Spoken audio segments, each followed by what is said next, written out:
Yo, what is happening, guys? How's it going? Man, everybody's already here. Look at that. What's going on, guys? It is Friday. My hair's a mess. Yes, it is. It's pretty much because the vodka stream almost didn't happen tonight. I'll tell you what, I've been feeling kind of crappy all day, but I'm feeling good right now. And yes, I'm not wearing a costume unless you count me as a Hill Valley 1985 high school alumni. I think you could do it like that. What's going on, guys? Woo, what's going on? Hey, what's going on, Eric? Yo, Jacob. I know, sorry. Yeah, he's going to hit that dislike. No, man, hit the like button. Come on. It's about to go down. Yes, no special guests tonight. This will just be us all talking about everything. What's going on with everything? What's going on, Will? We'll see. I'll definitely send him an invite. What's going on, Hidden Shadows? Yo, what's up, Jay? Check out song. Yeah, I didn't watch the trailer, but I don't know if I want to really do that. What's going on, Nick or Andre, whatever you prefer? Ben, what's up, buddy? Arkham, Bennett, how you doing? Yeah, we'll talk about that. That just happened right now. Yep, I got COVID. So all you guys are going to get infected right now. That's right. All infected. Congratulations. No, it's not. I was worried. I was a little worried because I was feeling, I thought it was kind of feverish. What's going on, Nikki? What's going on? Happy Halloween. Yes. Thought about doing like a full-on Halloween stream, but I was like, man, I do plan on dressing up tomorrow because I'm supposed to go to my friend's house. They're having like a little thing. Yeah, exactly. If anything's going to kill the COVID, it's right here. Cheers, guys. But yeah, I woke up at like 3:00 in the morning, just restless. You ever just been like laying there and you just can't sit, you can't lay still. You're just restless, feeling kind of weird, you know? And then I was like in a half sleep. I was like in this like weird half sleep dream where I was, where my brain was, it was kind of funny because the dream that I was having, I was stuck in this area at like a park or something with a bunch of other people. And yes, in my dream, my subconscious is like, you might have COVID, so you have to stay right here or you're going to infect everybody. I don't know. I was like, I don't know what my subconscious was doing, but yeah. So I got really bad sleep. I think that's all it was. I think because all week I have not gotten the best sleep. My sleep pattern this whole week was shit. It was basically, because I wake up at 5:00 in the morning and I was going to bed 12:30 every night this week. I think it just kind of cut off to me. I think that's what was going on. What's going on, Parag? How you doing? No, I'm it's not that. Don't worry. I'm not having any, it's not. Yeah, that's my sleep demon. Nah, it's not that. I mean, obviously there's always a possibility of that. But no, I don't have a fever. I took my temperature, no fever, no symptoms of that or anything like that. I think it was just exhaustion. I think it was just a little bit of exhaustion. That's all. I haven't been sleeping well. And I think it just finally caught up to me. And when I woke up this morning to go to work, I was fine, had some coffee. I was fine. And then all of a sudden it just started just kind of going, ugh. I felt like I was hungover. I kind of felt like I was hungover, even though I didn't drink last night. I had like a glass of wine with dinner. That's it. And yeah, so I felt like I was kind of hungover. And then I just came home and I slept for like 4 hours. I just plopped in on my bed for like 4 hours. And then still was feeling kind of crappy. So then I went, yeah, it could be a little bit, maybe a little bit of stress, but I think it's just sleep deprived. That's all. And so then I got up and I kind of was like shaking it out. I was down in a bunch of water and took some vitamins. And then I went to the store because I needed some vodka because I wasn't sure. I wasn't sure if I was going to have a stream. So I was still feeling like a little bit, yeah, maybe it is election fever. I cannot wait till after Tuesday. I cannot wait till it's Wednesday. Actually, it's kind of scary because no matter what happens, guys, there's going to be civil unrest. Yeah, it doesn't matter who wins. There's going to be civil unrest. It's kind of nerve-wracking, but what can you do? But so I went, got a sandwich, and then came home, and I just scarfed down the sandwich, had a cup of coffee, and I started feeling really good. Like seriously, like within like a half an hour, I started just kind of being like cool. I think I'm going to be okay, because it felt like I was feeling a little achy too. So I don't know if it was just kind of something, I don't know. I think it was just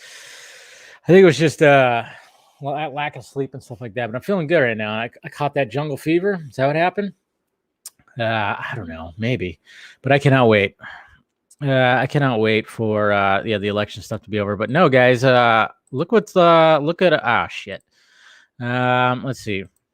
So David Ayer decided to just be like, "Hey guys, let's talk about something right now. Look at this." So somebody asked, "This is what the initial thing. What was the toughest scene to leave on the cutting room floor?" And then somebody linked it to him, and he said, "The first 40 minutes. 40 Club, ha! Confirmed. David Ayer's in the 40 Club. Just saying." Jesus Christ, man. First 40 minutes. What are you doing, Warner Brothers? What are you doing? And then he followed it up by followed it up right here by saying it was ripped to pieces. I can't emphasize that enough. They cut and rearranged 40 plus minutes from the first Suicide Squad. No wonder it was such a mess. And then, he put, it was ripped to pieces. I can't emphasize that enough. So it looks like Ayer's on a good one. And then what does this say right here? Okay, so that's just about military, because David Ayer is a military man, which I like that about him. I like the fact that he's a military. He's always supporting the first 40 minutes, guys. Jesus.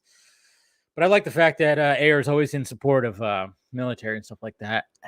So that's good. But first 40 minutes. Shit. What are those guys doing? It's crazy. I hate it. I hate what that's all about. But so anyways, so that's why my hair is kind of a mess, even though it doesn't look much different than it all usually is. Oh wait, is my mom here? Is mom a film junkie here? Sorry,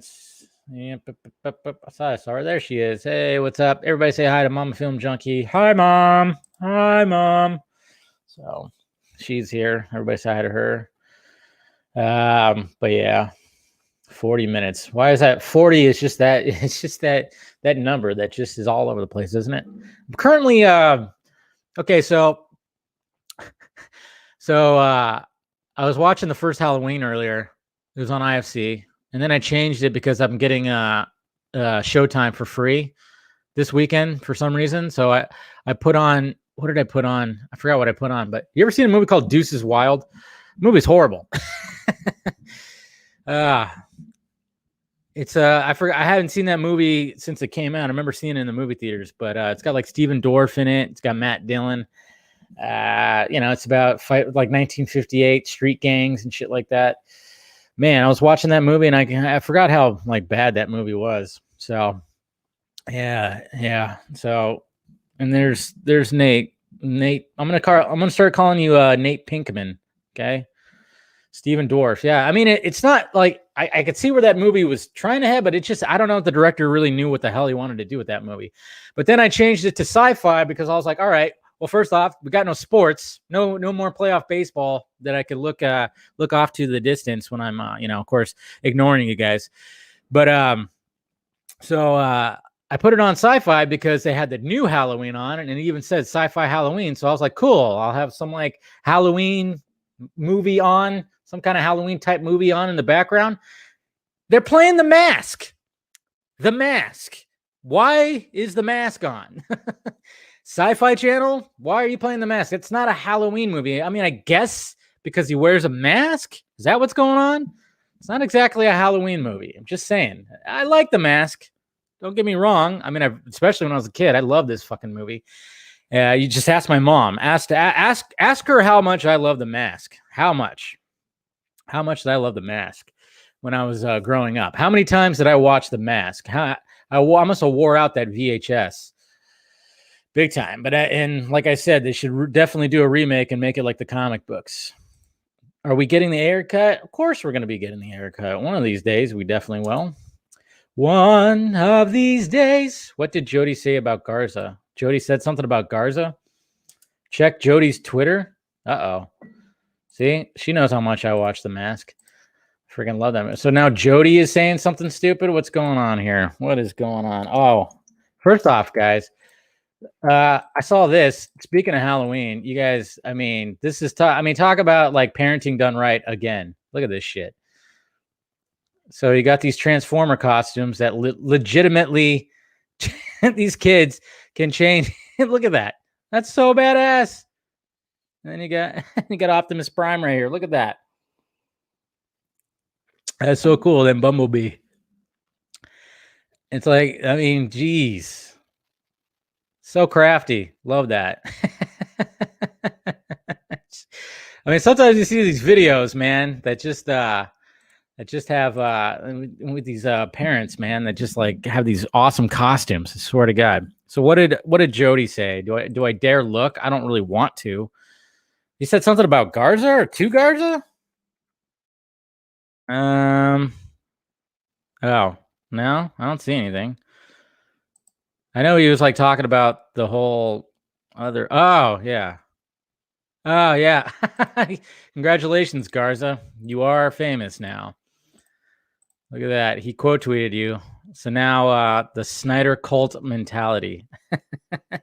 And what's funny is I don't know if Garza was actually being serious right here. Man. Yeah, Scott. Next year, your three sons, your three boys. There you go. There's little inspiration for you right there for your boys. So I'm just saying.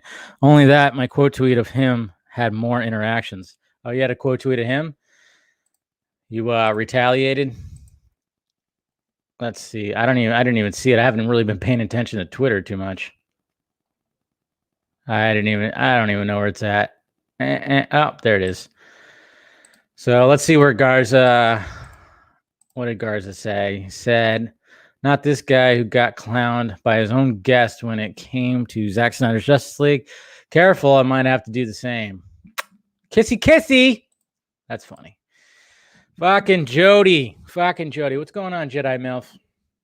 What's going on? Yeah, screw that guy. Ignore him. Also, guys, I promised I was going to have my new setup ready, but like I said, it was just one of those weeks, busy week. And then today today was just not feeling well today and just getting home and sleeping and stuff. I didn't have time to really set everything up. So another week without having the new setup, which you guys already kind of know what it's all about, with my new table and stuff. So yeah, it's all done. But yeah, it just ignored Jody. I think Andy Signor has also he was also like going buck wild on people during like a video or something like that when it talks about all the Ray Fisher stuff and everything. So yeah, just ignore him. Yeah, but like I said, I don't think Garza was actually being like super serious about his tweet. Yeah, he's definitely a puss. He's a puss, but see, I got the Halloween theme stuck in my head. And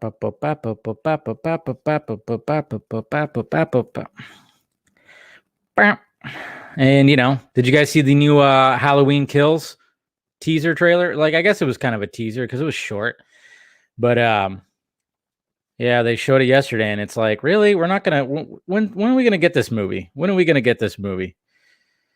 Another year from now? It's not gonna be until another year that we're gonna get this movie. It's ridiculous, man. It's crazy. We're supposed to get Halloween Kills this week, and sadly, that's not. Or not this week, but this weekend, I think. It would have been perfect because they have Halloween on a Saturday. It's perfect. Everything's so perfect about this Halloween. Being on a Saturday, there's like this full blood moon out there or something like that that's happening. It's also falling on daylight savings time, so you get an extra hour of Halloween. There's so many things, but yet, everybody, a lot of places are like on lockdown. It's like, come on now. Come on. It's not the year to do that. But, what can you do? Not that. I got that shit in my head now. Because I was just watching the end of Rob Zombie's Halloween, which I don't care what anybody says. I think Rob Zombie's the first Halloween was pretty good. The second one was a little but the first one was damn good. But yeah, the other ones, the other one, I should say, the sequel was a little interesting. It's like when it comes to Rob Zombie movies, he has to somehow fit his wife in there somewhere. And since she played the mom, it's like, okay, well, how do you incorporate the mom in Halloween 2? And it's like, well, Michael Myers is going to just have hallucinations where he sees her with like a white horse and stuff like that. It was awfully strange. But anyways, guys, here we go. We got Mr. Scott McClellan and Mr. John Aaron Garza. What's going on, guys? What's up, man?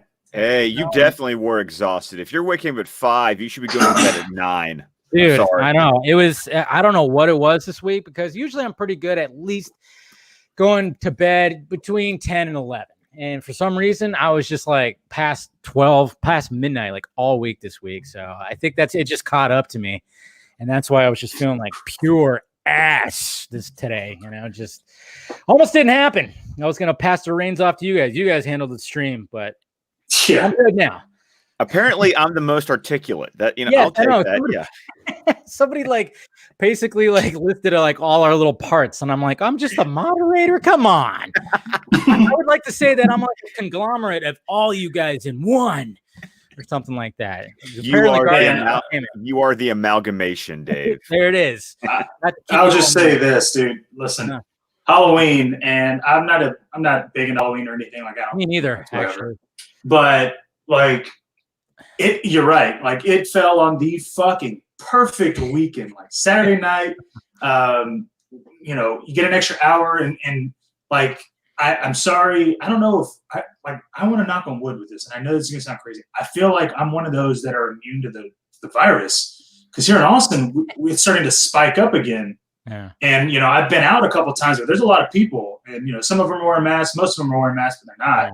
I'm wearing it, but I've yet to even get at all sick. But I was around some people last weekend, and just the mood of being out and around and about, like hearing music, live music, and not really live music, you know what I mean?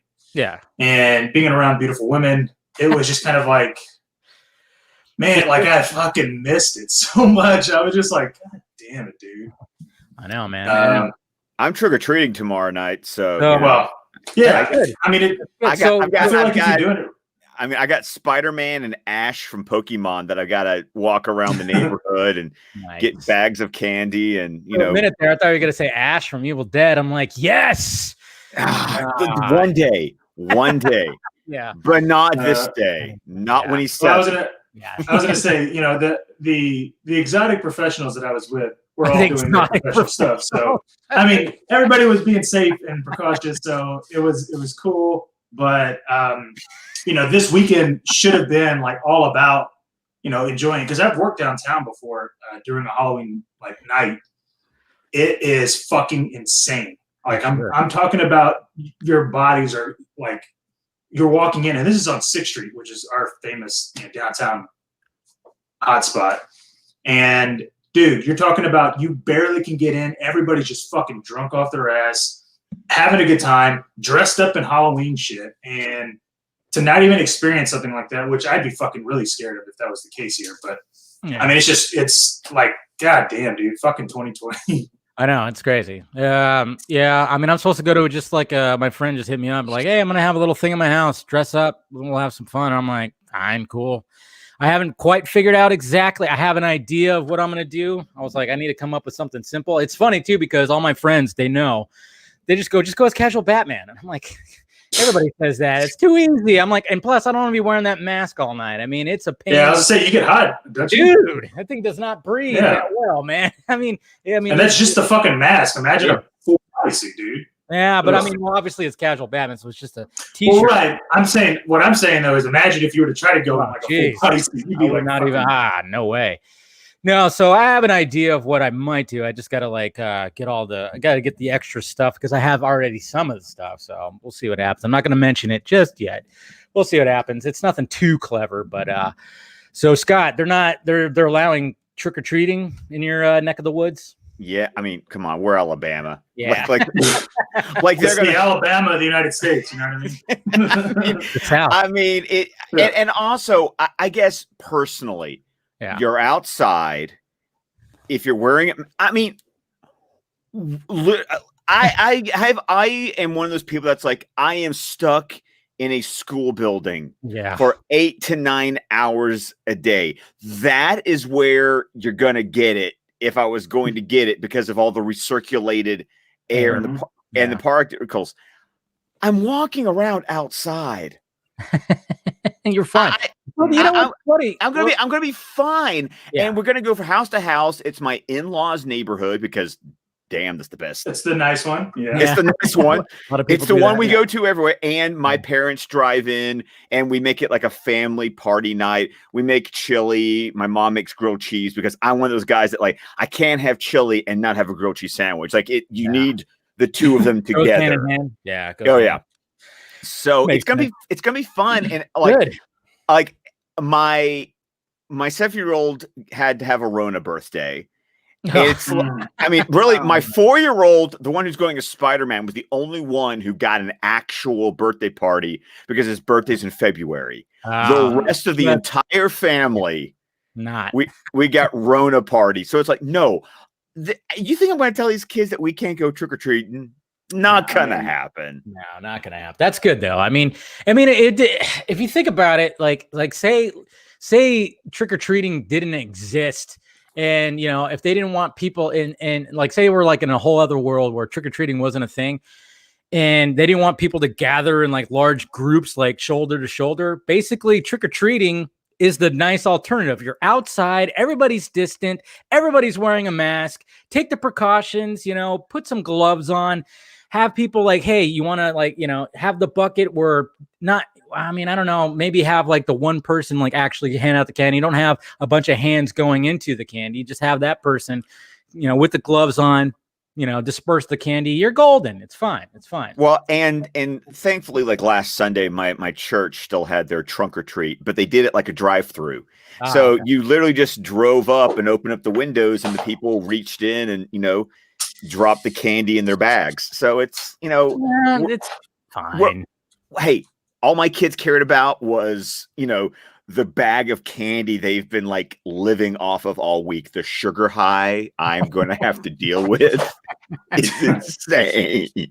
Oh man, I can only imagine. I remember those days. I mean, okay, so I got a question for you guys. Like, when growing up, what was there like a costume that you did that you guys dressed up as the most? Like, what was your frequent go-to? As much as people would think that, oh, it's Batman for Dave. Nah, it was Ghostbusters. I was a Ghostbuster many years. What was yours? I was Batman twice. Okay, so that was it.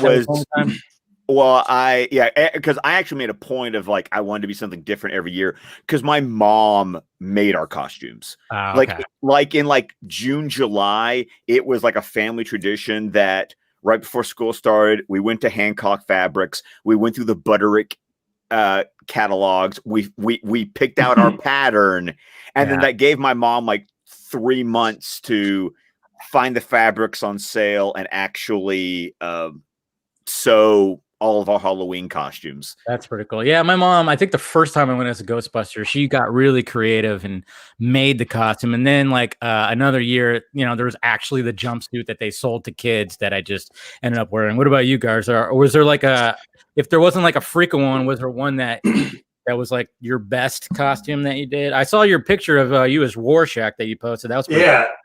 That was probably my best one that I've actually done by myself, because you'd be surprised at finding something that could fit over your face that's tight like that, and you're not gonna believe what it was. It was actually my daughter's old pair of pants that she had that I cut up that had an opening on the top, because I mean it was like it was pressurized, and I didn't find any. But you know, I don't know if this was anybody else's childhood, and you know, it's part of the reason why I'm just so like, fuck it, I let Avery kind of do whatever, you know, as long as she's happy. But, you know, my growing up, I don't know, my mom was really, I guess, religious into this point that she thought Halloween was like a bad thing. Like it was, you know, an evil thing. And so, like, obviously she never allowed us to like dress up or even do trick-or-treating or any of that. And I remember thinking, like, when I was growing up, I was like, this isn't that, I mean, it's not it wasn't a big deal to me. Like I was like, what's so wrong about Halloween? And so she just never did anything for us until like, I want to say like, obviously after I graduated high school was finally when I like was like, I didn't really give a shit, but I would do like Halloween stuff. But it's the weirdest fucking thing, dude. I can't think back to any time that I grew up where I was like, I was in a Halloween costume as a kid. You know what I mean? Yeah. So that's why, like with Avery, I'm like, dude, you know, whatever. I don't care. But my favorite thing to like dress up was that Rorschach thing. And it was funny because I went to a party where my ex was actually at. I actually had two exes there. I didn't know one of them was there because that one, she was a big Star Wars fan. She dressed up as Kylo Ren. I didn't know it. I was like, oh. Wow. So she had the mask on and everything. And then I had another ex there that I could easily tell who it was. So I was like, oh, you know what? It was a good thing that my face was covered. They couldn't see me. So that is the one plus about Halloween. It's like you could disguise yourself for such covert operations as that when you have two exes at a party. Yeesh. Yeah. My mom made a Batman Returns Batman costume that was really great because it had the cape that like if you just held your arms to your side, the cape would actually like spread cross. Yeah. Well, like it was like I could walk around like Michael Keaton did, and like you couldn't see my body because the cape was around me, so I had to stick my arms out to make the cape go out. And she used like fabric glue and did like the little ridges of the ribs of the body armor. Had a little yellow utility belt. She even was able to stick foam into the ears so the ears would stand up the way Keaton's ears did. So that was the one costume I loved, and for some unknown reason, it's the one costume we do not have a picture of. Oh, dude! Of course, not captured in time. That sucks. Yeah, you know it's funny. Sorry, Dave. I just started. So as you both know, I for the first time this week watched Alien and Aliens. I know, blew my mind. I did not understand. I gave you shit about it. I know, and it's cool. I just never, I watched Prometheus. I watched Covenant. Like, I knew about him. I just never took the time to watch. Kind of watching them in order, in a way, right? As you could say, from a certain point of view, you're right. Yeah. And so what I did was, exactly. Damn it. Well, so what I realized, Alien, that movie is it's almost in the genre of horror that I would say kind of like. It's very like sci-fi but horror, whereas you look at the difference between that and Aliens, which I didn't know if I was going to see that big of a difference. But Aliens is such a big, it's so big. Fucking like blockbuster, and I didn't realize I've been doing a lot of research on it, kind of like reading behind the scenes and all that. Like Aliens. We lost. He froze up. You froze up, guys. I love someone capture this right now. Yeah, somebody get a screenshot of that. What? Okay, you're good now. You froze up. Oh, sorry, yeah. Anyways, like I don't know if you heard what I was saying, but it's so fucking weird. My Xbox just got disconnected too, so I don't know. So you get your internet. Whatever. Yeah.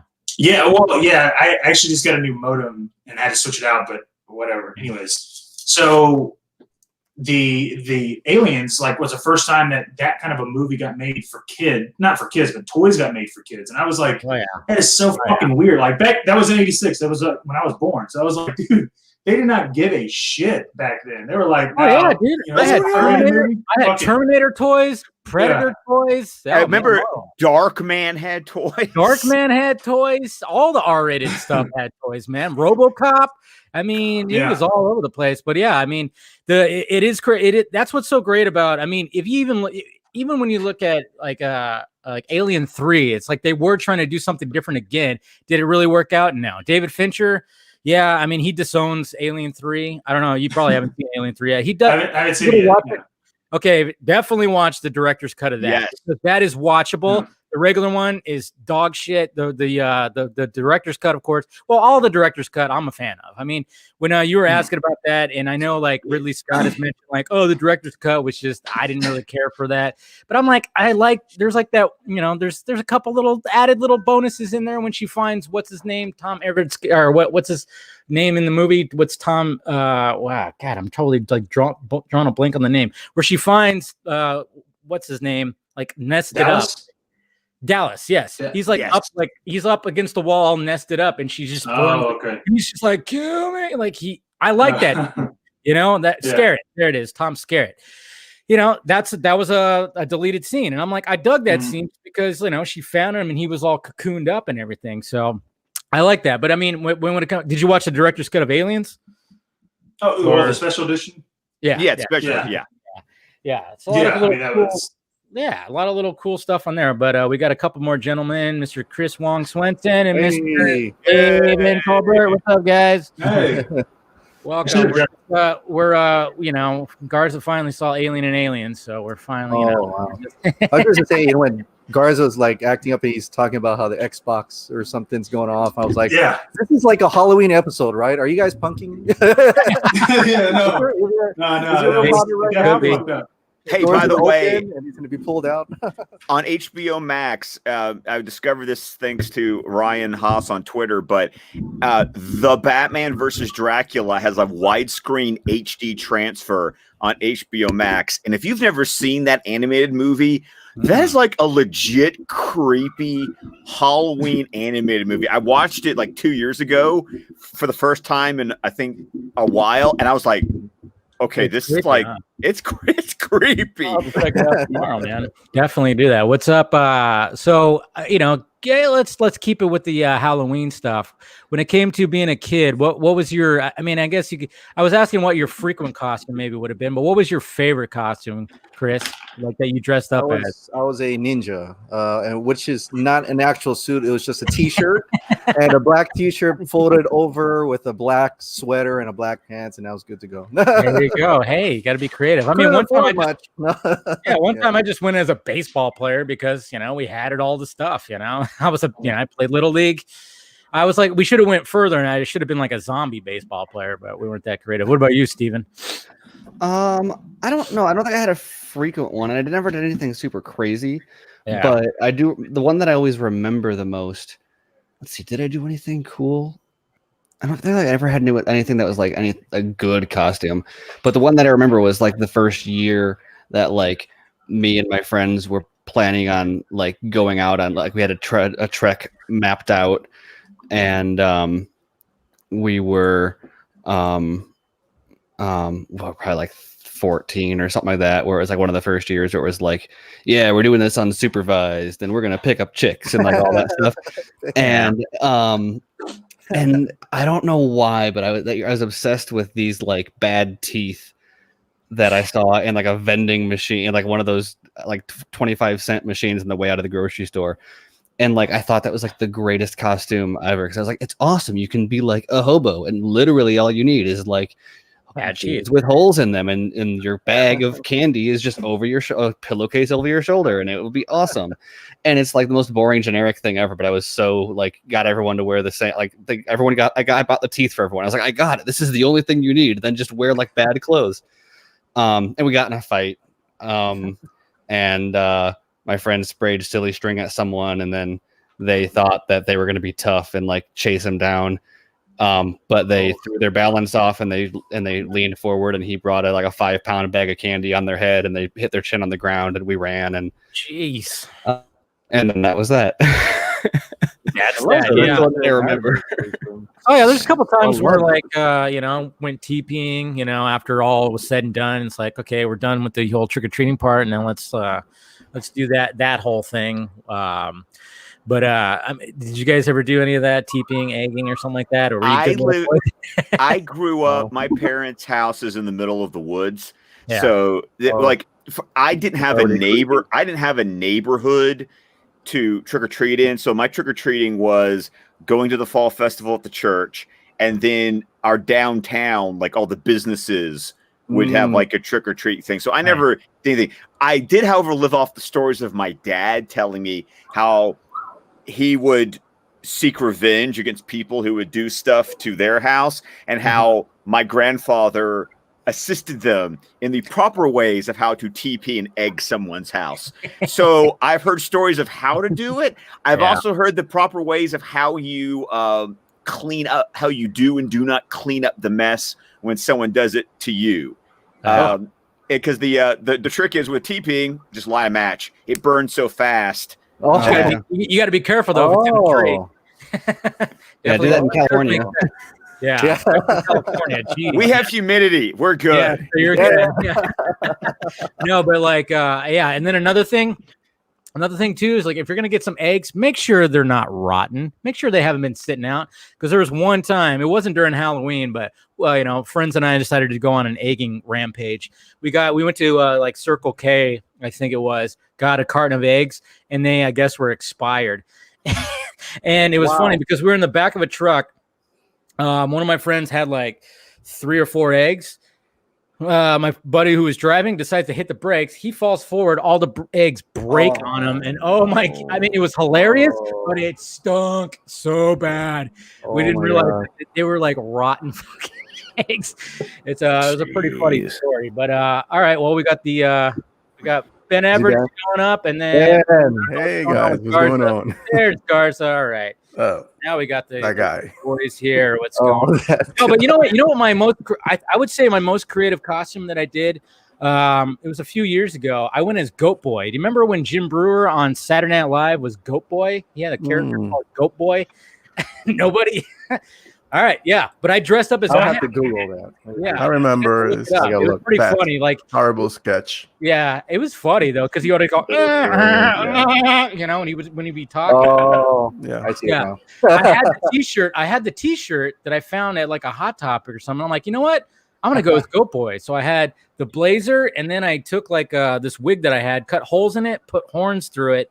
And then I got the beard and everything like that. And I almost won the costume contest with that thing. I think I came in like 2nd or 3rd. I can't remember. I just got really drunk that night. But I was actually pretty proud of that one that I made right there. But anyways, well, I guess since we're all here, did you guys see David Ayer's tweets right now?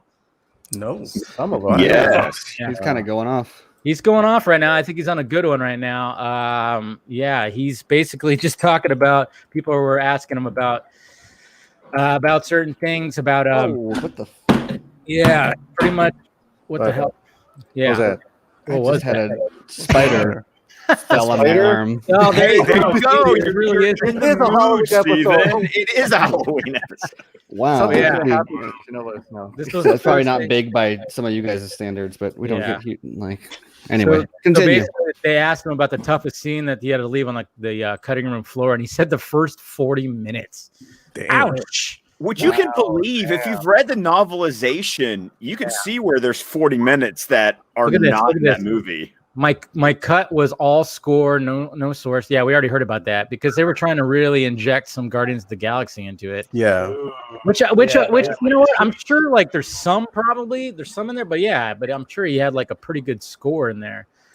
Yeah. Well, haven't you listened to the Stephen Price album? Hey, look, even Sam got retweeted by David Ayer. For sure, that became a fact. What did he have? Nice. Just goes to show how the final cut. Those movies. Yeah, okay. And then he says for sure. The reason where TVS got chewed by critics so it was Deadpool's fault. Deadpool. Yeah. Not the end. Yeah. Oh yeah. Then John's rope pages. I had to reshoot. Ouch. Oh. And then we got this lovely gift right here. Well, it is a gift as well. She is a gift, but I don't even. Let's translate this tweet real quick. Important question: is Harley Quinn sexualized in the cut too, or did the character's objectification happen to imposition of the blah blah blah? And he said, "Watch Wolf of Wall Street." So what is? She's already. Yeah, I mean, it was just like, come on, really you gotta make her hot.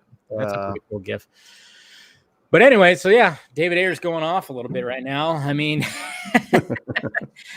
first 40 minutes. I mean, it does. And when you see it, I haven't watched Suicide Squad in forever, but I mean, yeah, when you're watching that, look, say Sam, you got your clout bucks right there, bud. Yeah, you definitely got your clout bucks for Ayer. Yeah, what? Oh yeah. I know you guys got some clout bucks. I think Sam is the most famous guy in the group outside of the streaming world. Like everybody knows that guy. Damn, everybody knows. He's the admin at CBN Cringe. Yeah, I know. Everybody thought. Yeah, some of those guys thought he's a. He is Cringe. He's not. But yeah, Jeff Johns strikes again. I mean, well, when you watch the first 40 minutes, it is pretty messy.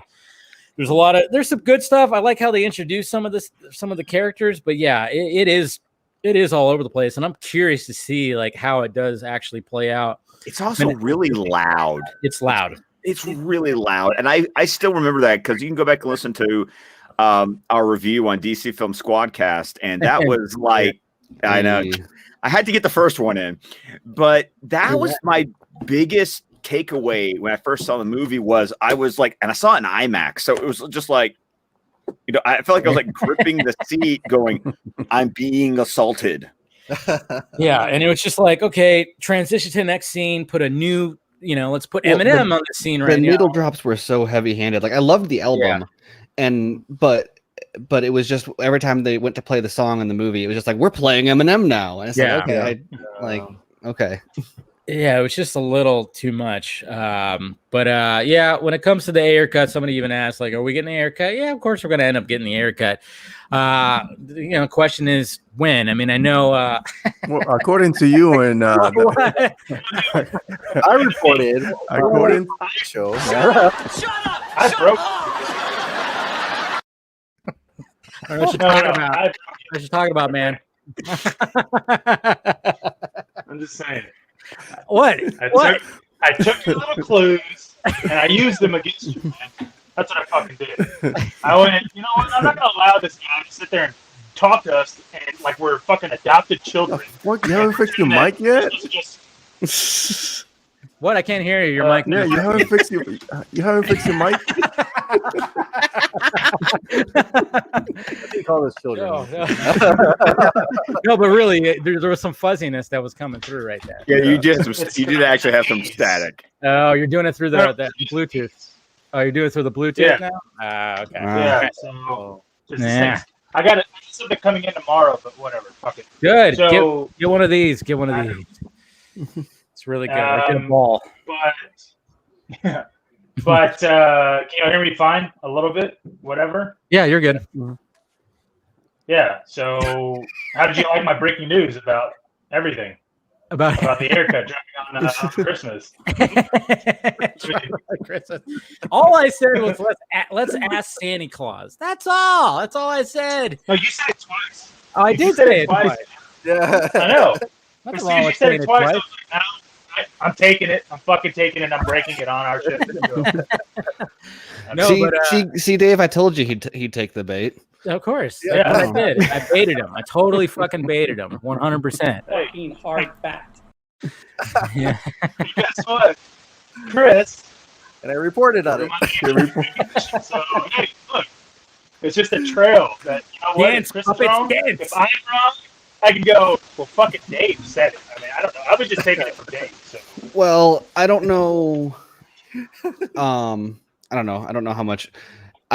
It's a good guess. I don't know if it's going to be released then, but I think that something may coincide with that time of year. Maybe. Could be something. Well, like the trailer? That'd be. I don't know. Yeah. Well, that is something that we talked about in the Real Emotion. Cheers. Oh, yeah. Wait, what Steven just said? You should have flashed an exclusive. Wait a minute. Yeah, I know. Exclusivo. How are we like Wait, 40 minutes into the show and you just did that? I know. I'm just not doing that. Wait a minute. Hold on. Try to tell Scott, you froze, but you rejoined. Hold on a sec. There we go. That was weird. Oh, That was very Trust me, strange. it was weird from my end you too. know what? Yeah. Funny? Racist two Scots. Haunted. What's Just wanna funny? do He a little always got that rearrange. look, so I thought it was just him being normal. I was like, wait a minute. I didn't know what was happening. This seems haunted. I'm glad. I'm just glad that I have a good resting face that works for whatever happens with my internet. Just I thought saying. you were doing your thing. That. Yes. I mean, there have been so times that- before where Scott yeah. froze, or I think when you turned your camera off, it stopped or something. But there's been times where like you were frozen for 5 minutes, and I spent the whole time being like, "Did he leave, or is he just being very, very patient?" You can't tell. It can be both. That's the beauty. It definitely could be both. It definitely could be both. So, I guess so the, I was going to talk about. okay, go I was ahead. going to talk about if Jeff Johns came in and rewrote things with Ader, right? Mhm. I don't know if you guys saw this, but on the Real Emotion, me and Ben, exclusively talk to Fabian Wagner. Exclusivo! I wanted to ask him, and what's funny about that question is that that question was not in our numbers of questions that we were asking. I was like, you know what? I felt fucking good about it. I could tell that he was, he would like give answers, and if he could give us answers, he was going to give us answers. So I was like, you know what? Fuck it. I'm going to ask it just because I'm curious. So I asked him that, like, hey, did Zach shoot it a certain way where you were shooting something and then you had to redo something and then somebody else told you, all right, well, we got to shoot it for executives this way. And he was like, no, you know what? That never happened. We shot everything the way Zach wanted to shoot. And that made me feel like Zach was so professional that he didn't make it seem like it was a big deal that Jeff Johns was rewriting a lot of shit. You know what I mean? He was trying to keep everything all. Yeah, he's trying to keep everything. Yeah. Because I'm like, dude, if Fabian didn't even know about all that shit, you know what I mean? Yeah, what he was keeping either Fabian is doing his best to not like expose drama, because people have said like the set was kind of tense. Yeah, but at the very least, like it wasn't like you hear like Josh Trank talk about his set during Fantastic Four, for example, and he was such an amateur director. I mean, amateur, just like inexperienced, and especially with that scale of movie. I mean, I love him as a director, but just dealing with executives was not something he was well versed in at the time. There's the interview that he had with I think it was Matt Patches, but I don't remember who it was for, IGN or something. And he just got like railroaded like insanely on that. And I think Zach avoided that, but also avoided like butting heads with them. Like everyone knows how like Zach is like wearing sweatpants and stuff like that, like in hoodies, like on in all of his like set pictures for other movies. But then you look at Justice League and he's all wearing like a tie and a vest every day. Suit. Yeah. He's full. And I think he's like, he doesn't like ever dress nice. Like Tie, that's not a vest. Yeah, it's just not common for his like on set look. And I think that for Justice League, he was like, this is going to be a battle, and I am not going to be the dude in sweatpants yelling at executives on set. No. I'm going to like I'm going to walk into the room as an equal, which I think, lasted all the way up until the end. But I was going to say what I think about what was interesting about the Fabian quote that you're talking about is something that I've always said, because a lot of people have always taken Ray Fisher's quote as "we shot enough for 2 movies" as like a literal. They were like literally 2 totally different movies shot simultaneously with different cuts. And what I've always said about that is that what he means is Zach just shoots, I think per his words on the Real in Motion podcast, I shoot notoriously long is what he said, which Fabian on the Real in Motion podcast also repeated. Jeez, man. But he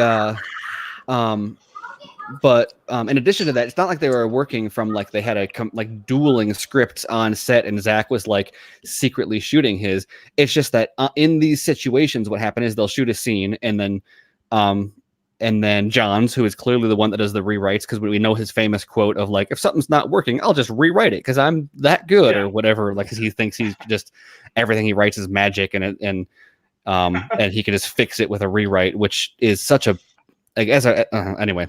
There's so many things. I mean, Scott knows how bad it is as an English teacher. Right? You can't just like, I'll just add a new page. It'll be great. Because I know the characters and you don't.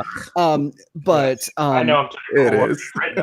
But it's so it's not like they had dueling scripts though. So they'd be shooting and then Johns would say like, let's add this or let's change that or let's do this. And it's like there's lots of like grinding out extra footage. And so they, very much like they, if you've ever seen like how they shoot like a Adam McKay comedy or like a Judd Apatow comedy where it's like they just do 100. Like they just like tell Seth Rogen and whoever else and James Franco. They're just like, hey, just start making jokes and then we'll cut and then we'll find it in the editing room. Right. Yeah, or like Paul Rudd, like the 40-Year-Old Virgin has several scenes where it's just like they just.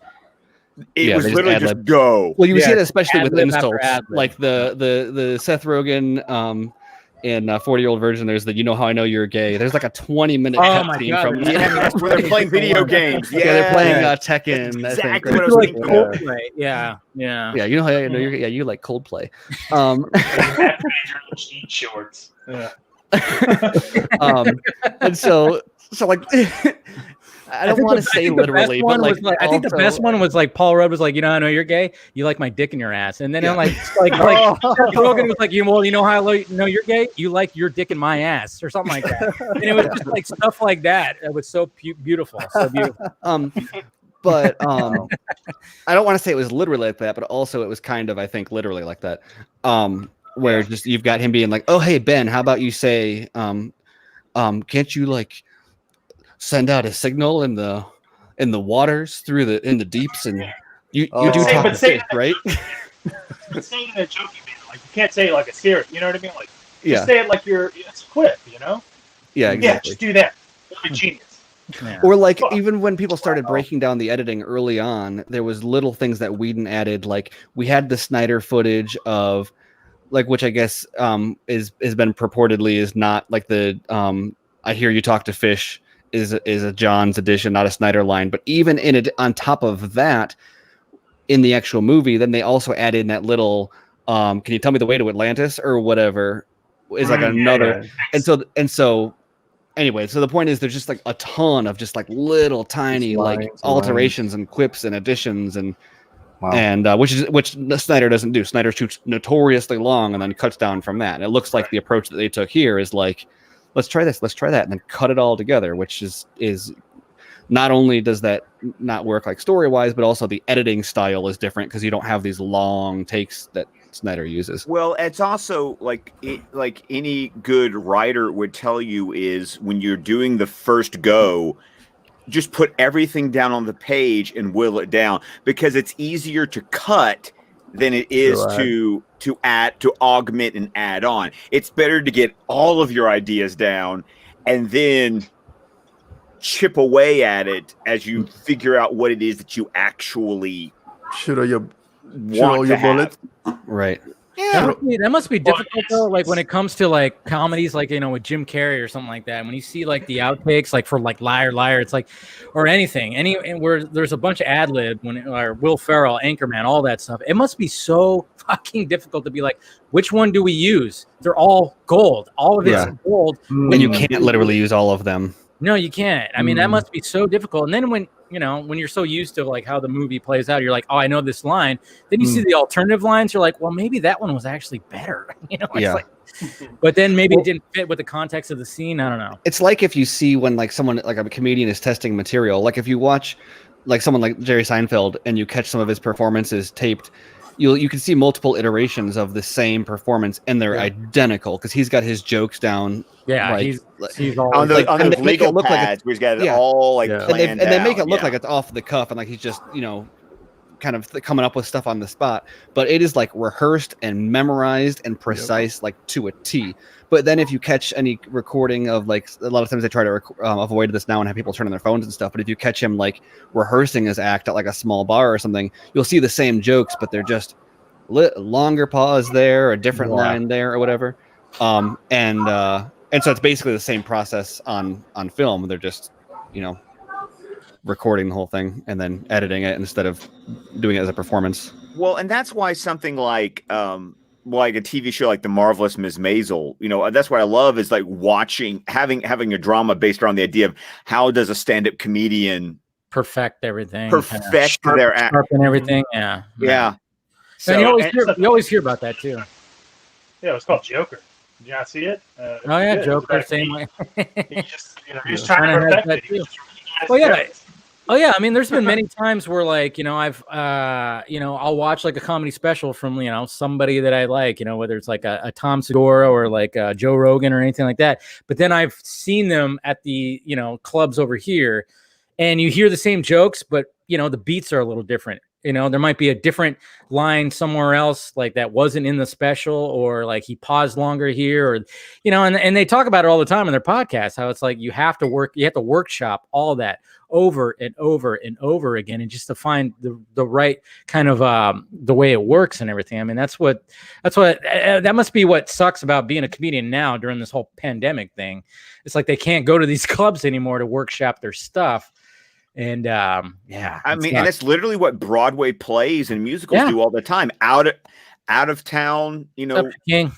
Yeah, it's those out of town tryouts where it's like they do it in Baltimore and other places before they get to New York because they're like, cut that song, write another song. It's like the editing room of a movie, except for you have to do it in front of people to make sure it works. And then it makes me wonder about like directors like Ridley Scott, who apparently is like, go. Yeah. Like he probably doesn't leave any room for that. It's like, just say the line on the page and let's go. Yeah. And I kind of wonder about like directors like that. Like, well, Snyder shoots notoriously long, but he also tends to prefer. He'll do a few takes, but he tends to prefer his first take. Yeah. Because you get, it's more natural to him, which is interesting because that's like the opposite of like a Kubrick or like a Fincher, who are notorious for making the actors do it over and over and over and over until they're broken, and it's like literally like he'll break them with doing it, and then he'll like they'll do the perfect take and he'll like screw it up for them on purpose. What? To like mentally mess with them so that they're like they think they have the perfect take, and then he's like, oh, I dropped the camera, and they're like, but then they give like a more raw performance the next time because they're like, how are you doing this to me? Which I think is kind of messed up, but like it works. I mean, Fincher and Kubrick, get these like dynamic performances that. Well, that's what a great director does. Gets the best performance out of their actors. That's when. Ayer does that all, but Ayer's good at building like a team, like a camaraderie thing. Like Suicide Squad is famous for that. I've got a friend who did some work on Fury, and he was that's what I was gonna. He was a soldier in Fury, and like the team in Fury, obviously that was like amazing. They like all got along like really well, and Shia LaBeouf like actually cut his face open. Nah, Shia, he would never. His new chest piece is like from the tax collector. Is like he actually got that whole thing on him, which is insane. And you didn't even see it. That's a real tattoo he got on him. Yeah, you saw like a glimpse. There was like one little scene where he was shirtless. There was a terrible scene that you barely saw it, and I'm like, that was it. You got that tattoo for exactly. that? Quick plug for Honey Boy. Anyone who still hasn't seen Honey Boy, that movie is amazing. Really, and then also check out the live reading they did a few weeks ago of Richmond. I've been meaning. Fast to get some of those drops. I've been meaning to get some of those Shia LaBeouf drops. Yeah. But no, the point is, I have a friend that was in Fury. He said Ayer is like a method director because they were shooting a scene. I don't know which one it is, but there was a bunch of soldiers fighting because that's what happens in Fury. And Ayer just goes, all of your friends and family are dead. All right, action. Wow. That's pretty great. It's funny that you say that because speaking of dead, right? Another thing that I'd asked Wagner, because I was curious about, is if he was involved with the death of Lois. Because I mean, if you're going to film that, right, it's like asking if he was involved with the death of Superman or the resurrection of Superman. That's a big moment. It's a pivotal moment, period, right? And so I feel like if he had to prep for that scene, if he knew about that scene taking place, regardless of how long ago it was, he would have known. I know that I would have had to prepare for that. And so when he answered that he wasn't involved, he didn't even really know about that. I know Ben was probably shocked. I was shocked because I was like, I was shocked. And Steven and I had talked about something, and I want to hear what Steven has to say a little bit more vocabulary sense rather than typing, but a little I more almost vocabulary sense. Your body language. A little bit more speaking. No, I'm just kidding. But so verbally, verbally. You want me to? I want to hear Everybody got that? No, but so when Zach was talking about it in 2019, and he said it to Chris, to Dave, that were in the fucking audience, and he said Lois was a scary idea, her dying and all that. We all believed and we all assumed, oh, well, they must have changed that literally right after BBS. And as me and Steven were kind of talking about it, he kind of mentioned, he was like, maybe that was literally something Zach was like, he wanted to implement. He never did because he thought it would have been crazy. And so he just wanted to kind of just almost like mouth regurgitate it out to see how people would respond. And was like, maybe that was a conversation that he had with Terrio that he never actually even pitched to the studio. Oh. Yeah, because I mean, you're not going to tell me that, because obviously that means there's probably no previs of that situation. There was, if Fabian didn't know about it, then I mean, where would that have taken place? Like, when was that taken up? Because that had to Way have been before. before BBS. You know what I mean, Steven? No, I didn't want to jump into it because Steven? Put him on the spot.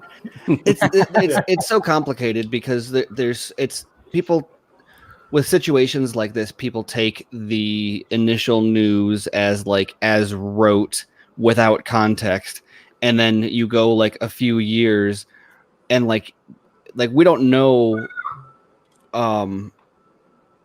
how that fits into things. Like, we can speculate about how it fits into things, but we're working with 20% of a movie taken out of context and then trying to determine what a 4-hour movie is and how something fits into that. And that 4-hour movie is even a rewritten version of there's so many different things going on. And then, when Snyder explained that, was that he says the scary idea, well, first of all, I think the thing to establish is he says the really scary idea that we never shot.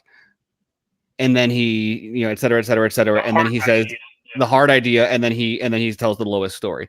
So I think it's pretty conclusive to me that that's the scary idea. Yeah. There was no script for Justice League 2 yet. Obviously he had an outline of the whole kind of 5-part series that he wanted to do. There was no Justice League 2 script. He was talking about something that we never shot that was removed from the script. So it's clearly something for Justice League 1. And then he talks about Lois dying, but we don't know. He talks about it in reference to, after he talks about Bruce saying something darker, which is referring to, we think the nightmare. So was Lois dying like a cliffhanger at the end of the movie? Was it a nightmare flash forward, like a partial flash forward to what caused the nightmare? Was there a double cliffhanger of there's so many different layers that we don't know of exactly what it was. And then even then we don't know, why was Lois in the Batcave? Why does Superman blame Bruce? What, and we're spinning theories out of that of oh, well, maybe Superman thought they were cheating. And that's all interesting and everything, but we're so detethered from we know this stuff is in the movie. And then there's this island over here of, hypothetically, in a different version of the movie, Darkseid kills Lois. How do you connect those 2 points with a movie that was reshot and rewritten, rewritten, and then in a battle on set to be rewritten, and this part was abandoned, and then you don't know how truthful is Fabian being. Also, we're talking about a version of the movie that was abandoned less than a month, a few weeks after he came onto the project. So would he have even known about that? It's not even that. He knew, because he had said to us, him and Zach both talked about a sequel. What would the next step be? And so for Fabian to say he doesn't know, he wasn't aware of that, rather than being well, I can't talk about it, because he knew whenever he knew something, he was I can't talk about it, or he would think about it. But with that question or with that answer, he was no, I don't. But I'm not aware. But of also, that. I don't think that was ever part of the production. I don't think that was even part of the script to begin with. Just because of what you're saying, because his reaction every time we ask him a question about something that he couldn't speak on, he always said, "I can speak about that." But for him to say no, that was never discussed. So then, to me, that was never part of it. Yeah, it was never part of it to begin with. But and also, you're talking about it was something Zach said off the cuff that we don't have context for, and then fans always with this stuff. Yeah, but then fans always lose not the context of the movie, but the context of the situation that we're in, where we've been obsessing over this for nearly 3 years now at this point, right? The Darkseid Lois thing is closer, we've known for 2 years, but it's 3 years next month. In 2 days, we're coming up on 3 years. We're spending a few hours a day. I even said, I was Snyder has been thinking of shit for 3 months. Yeah. God knows what he came up with. I mean, the fact that Jared Leto is like coming back and we're thinking Nightmare, Joker, holy shit, what's the potential with that? You know, Well, and was that in there from the beginning, or was that added? Or not in there? Was that something he always wanted to do, or is that a new addition? And if it's a new addition, I think it's something to do with something that we said here in the Vodka stream, that he had that he had a lot of time to sit around and think about a new ideas to implement if he's giving back this movie to complete. Well, there was another thing too that I think Steve and you've mentioned too. It's like during the initial production, it's like obviously they hated the Nightmare stuff. They fucking hated it. So it's like how much of the Nightmare stuff was actually filmed, and that's why we're like coming up with the assumption like, oh yeah, they're shooting all kinds of Nightmare stuff because that stuff was not in the initial production because they didn't want any whatever was in there was a cut down version to avoid the dark, the hard idea. And so like I said, we don't know the context of that, and it was something Zach said off the cuff, and so we don't know. There's a lot of things leading up to like how that fits into the movie that we don't know. We also don't know, like, it was one of the biggest things that was changed in the script. But like, so going back to Fabian's answer, did he ever read that script? Like 2 weeks after he joined, they decided they were going to rewrite the movie. And so he wouldn't, like, they don't usually read the script until they're like, on the plane to, fly to location order because of changes like that are happening. Did he even read the movie, or did Zach say, like, look at the storyboards? I don't know. But then, we've been obsessing over, like, every Friday night we have this big conversation, and usually like the Lois or whatever comes up, we talk about it on Twitter every day. Like we are so, we write articles on it, we make videos on it, we break it down. Like, we're so obsessed with this stuff. Fabian knows the movie well. I'm not saying like we know it better than Fabian. I mean, Garza might say that. Wrong!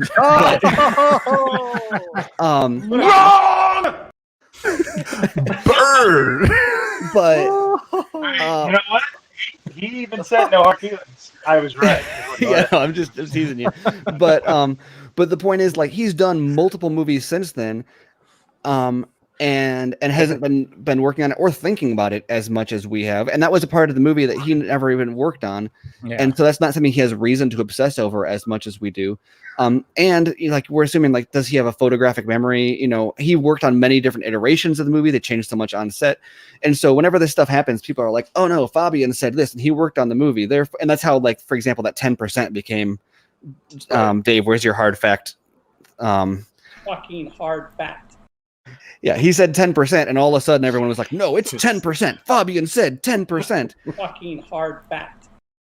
And it's like, no, he was being casual about it. He doesn't, and he told Garza, like, oh, that was like an estimation.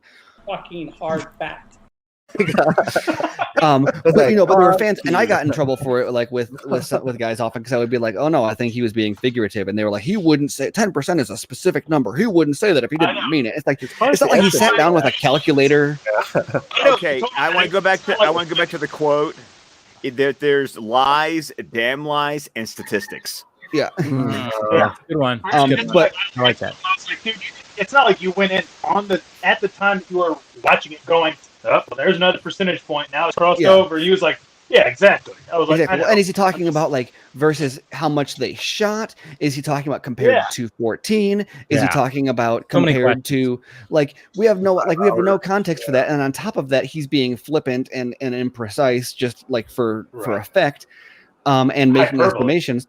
And then there's also like the question of like the fallibility of his memory, not because his memory is bad, but human memory is like notoriously bad. Yeah, and he watched it once. Yeah. And so anyway, so it's one of those things where like someone says something and fans like latch on to it as like this is absolute fact, and it's like definitely. I'm not saying like discount things that people say because it's all relevant, but like when someone says something like that, you need to take it as like a flavoring of like the essence of the truth. And not always as like the absolute, here's a perfect example of what happened, because maybe they perceived what happened wrong. Maybe they remember it incorrectly, whatever. So I don't know. Like, I guess that gets us back to like the same place that we always are of like, I don't know, is Lois getting added? I don't think the Lois stuff is getting added to this one. It might still be a part of the story. I don't think it's going to be shown in this version of the movie, personally. I don't know. I feel like, only because I want to be right, I feel like it's there. There you go. That's the reason. Yeah, like, and I'm being truthful about it because I wanted to ask that question because at the end of the day, his answer made me go, well, shit, maybe it's not even going to be alluded to. Like, you know what I mean? Like, maybe it's just that was his scary idea. That's what he wanted to do. But then he was like, I guess we just don't need to even see it because we know that somehow or another. And also, he's not on set. Like, I don't know. I don't mean to suggest that he like isn't aware of what's being shot, but like he's not on set for the reshoots. No. I know that like as the DP, he's like, you know, it's not like Zach is like totally ignoring.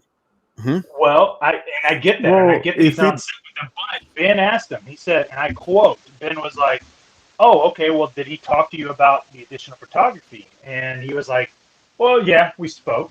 Yeah, And conversations. he just paused, and he's like, "I mean, yeah, we spoke not too long ago." And then Ben, the griller fucker that he is like, "Okay." And then we were both like, "All right." And he goes, "Well, no, that's all I could really say." So Ben says, right off the bat, "Well, did he speak to you about season 2?" Like, yeah. I like that part. Yeah, so, basically what he says is they had talked about the sequel in 2016 when they were working on the film. Yeah. And then they recently talked again for the additional photography. And so basically, I mean, essentially, that's why he goes into, like, Zach knows these characters. He knows where he wants to take this story and how it evolves. He already knows it. But and like then Ben, smart man that he is, said, okay, so then the conversation that you just had was the tail end of the conversation you had in 2016 then, right? Talking about the next chapter. And you know what he said? Well, I can talk about I can't tell you. Man, yeah. It's always a good sign. Always a good sign. That's Ben knows how to ask the follow-up questions. Yeah, that's what I gather. Every time that he said that I can talk about it, it's like, okay, you already confirmed it. Yeah. So like my point I think is you look at like when people say stuff like this, like now Eric's in the chat saying like Ray Porter specifically said that his part of JL1 is 100% done, and I don't doubt Ray Porter on that, but Jason Momoa said like a week before it was announced that he was Aquaman that he's not playing Aquaman, like and he had been cast for a while, That's true. Zach said I shoot everything that I draw, but he didn't shoot Martian Manhunter, right? Yeah. Like there's stuff that he drew that he didn't shoot. Zach said the movie is done. And then at Justice Con, he said, well, I didn't show it to Ray because I didn't want him to see it until it was done or done. Like, and so we're talking about like these people say things and you can't like, A, is their memory accurate? B, do they have reason to withhold or hide anything?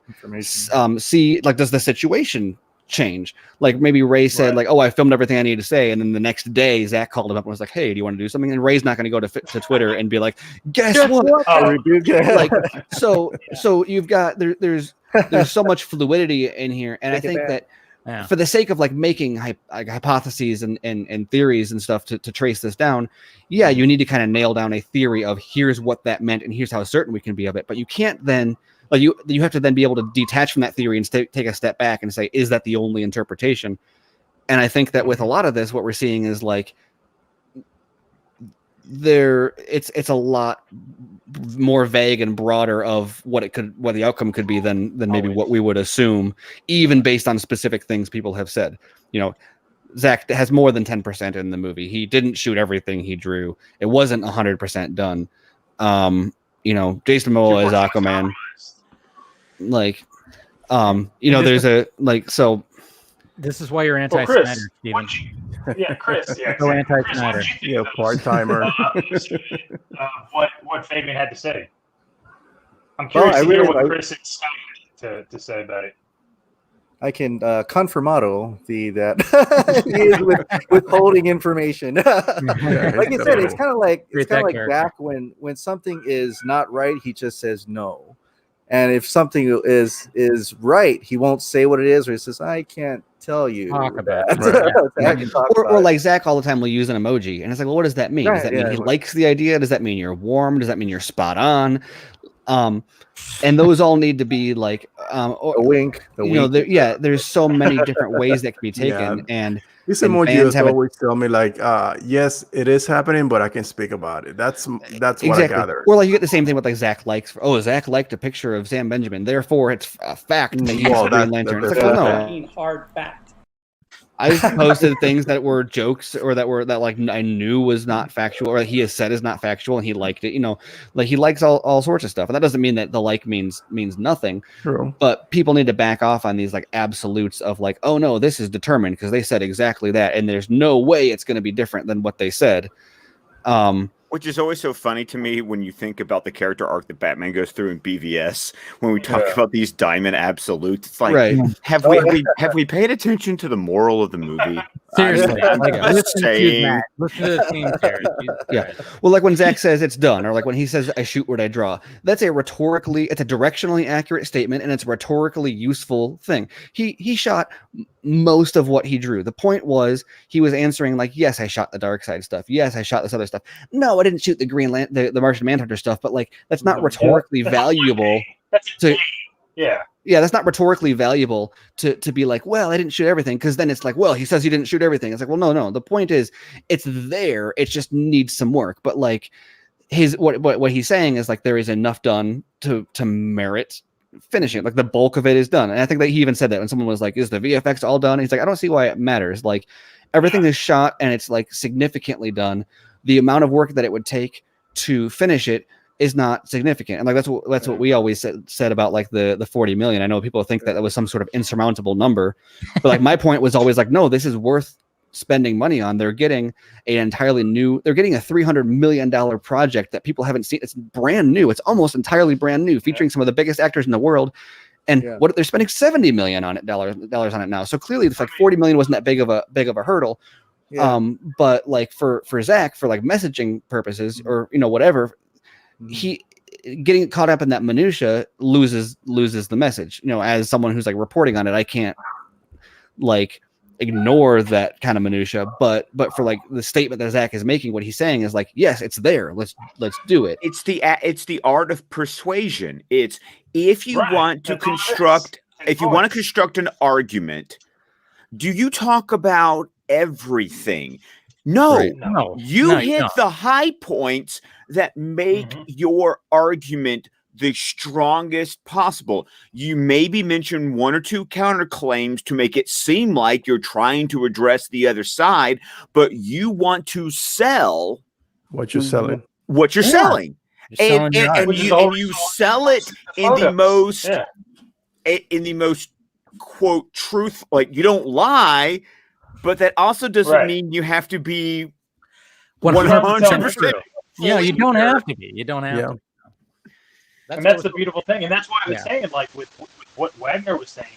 I mean, and he even did that with House of the Dragon. Like, dude was like, if he's the one that brought up how him and Miguel Sapochnik were like, they were like, no, we're not coming back for season 8 unless we both come back. I was like, he's the one that mentioned that, so I was like, dude, well, if you're telling me that you're gonna come back for House of Dragons.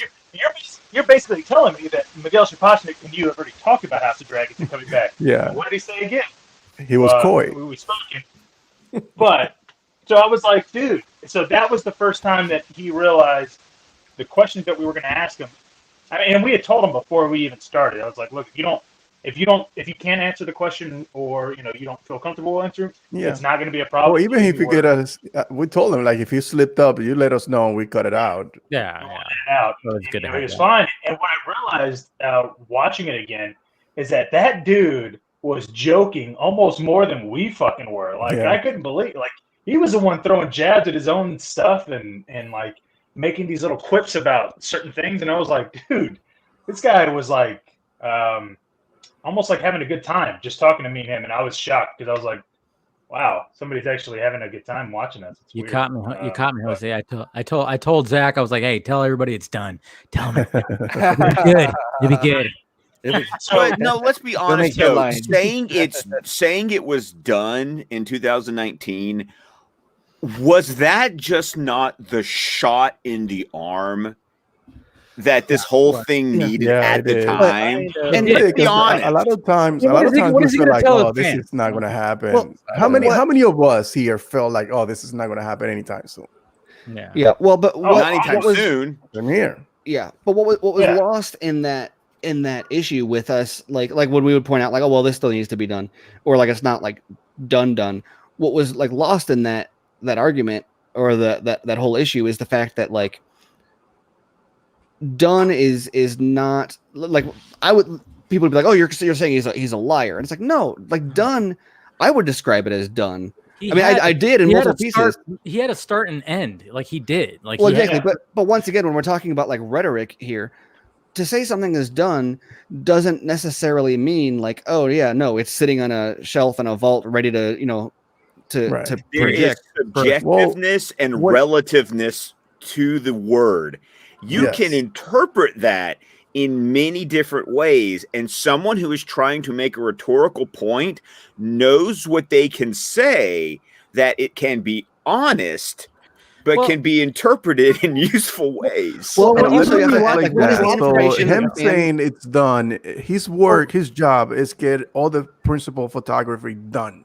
Well, even that word, but also, that like, word was the done. question so he being was never asked? being facetious or lied about that. He said, like, watch that video. He's kind of like, I mean, he's almost like, he kind of he doesn't flat out go, yeah, it's done, 100%, blah. He kind of goes, he's not fully doing that. He kind of goes, yeah, well, I got a copy.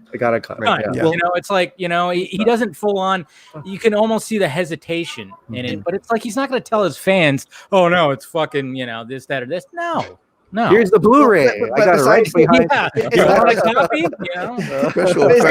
It's not just a matter of like, oh, he needed to present it a certain way in order to like not let people down, but it's a question of like, as any interview or like really any conversation, especially. The question that is being answered is almost never the same thing as the question being asked. I mean, maybe in court that's the case sometimes, but somebody asks a question and almost never does their exact wording represent the information that they're looking for.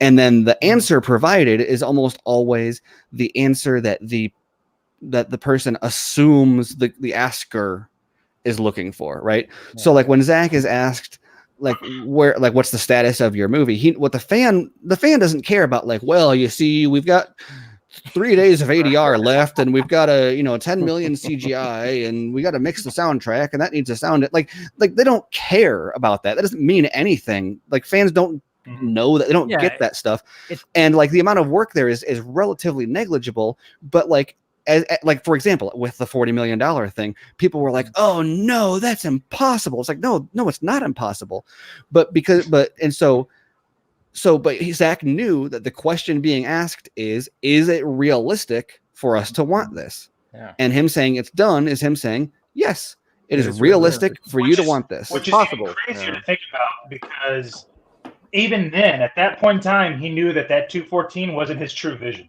And yet he was still willing to go, no, it's done. I mean, sure, it's done.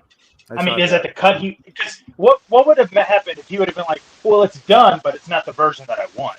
People would have fucking blown that up. People would have been like, oh, Zach doesn't even know if he wants. Well, they did anyway, because he said we rewrote the script, and all the headlines were like, the Snyder Cut doesn't exist because they rewrote it. And it was like, that's not. I hated that. It was just screaming that led that entire fucking narrative, but whatever. Yeah. Okay, and by the way, for context, because this is something that I just popped into my head. Not, I was listening. By the way, but I know Garza knows that, but because everyone in the chat doesn't always know, that was, I think it was Collider actually, but it was based on my tweet because I was just live tweeting his quotes, and then they grabbed the quote from my tweet and were like, "See, look, it's not done," and I was like, look at like my tweets included the context. If you look at like in the thread, anyway, I was mad about that because I was like, literally, I included context in my tweet thread. What were you gonna say, Scott? Oh my god! Going back to Steven's point about how 40 million is like really doable. Just for context, now I know that we got to deal with inflation and that kind of thing. The entire budget of Batman 1989 was 35 million. There it is. Jesus. Right. Damn, that's crazy to think about. Well, but I think the world's not going to be easy. Yeah, it's not going to be easy. I mean, 70 million. I mean, huge. I mean, how much is that dedicated to the additional photography? Probably like a little chunk of that. It's not going to be everything because obviously the visual effects are going to take up most of what There's a lot of cost goes into that. Yeah. Oh yeah. But the additional photography will be I don't know. And you've also got to think about, and I'm not sure if this factors into that money, but you also got to think about all the actors who didn't appear in the theatrical version who are now appearing in Zack Snyder. They got to get paid off, and they got to get paid. They got to get paid. Because you talk about actors, because remember that was all part of those stories about actors who didn't get their residuals because the excuse was they were cut out of the movie. This is a good segue to basically what we the big article that came out this week. You're welcome. Thank you, Scott. I was like, somehow we got to transition to the topic at hand, which was the big Forbes article from Shiraz Faruqi. Good job, Mr. Faruqi. Yes. Good job, sir. Yeah, we're gonna get him here today. Great. I know. It's hopefully, but I can understand it though. I mean, I can understand. I mean, he probably got a lot of heat. I'm sure. A lot of heat for that because obviously, like even the day of, it changed. The article changed. We saw the update. We saw the title change and everything. But let's start with you, Chris. When you saw the article drop, what were your thoughts?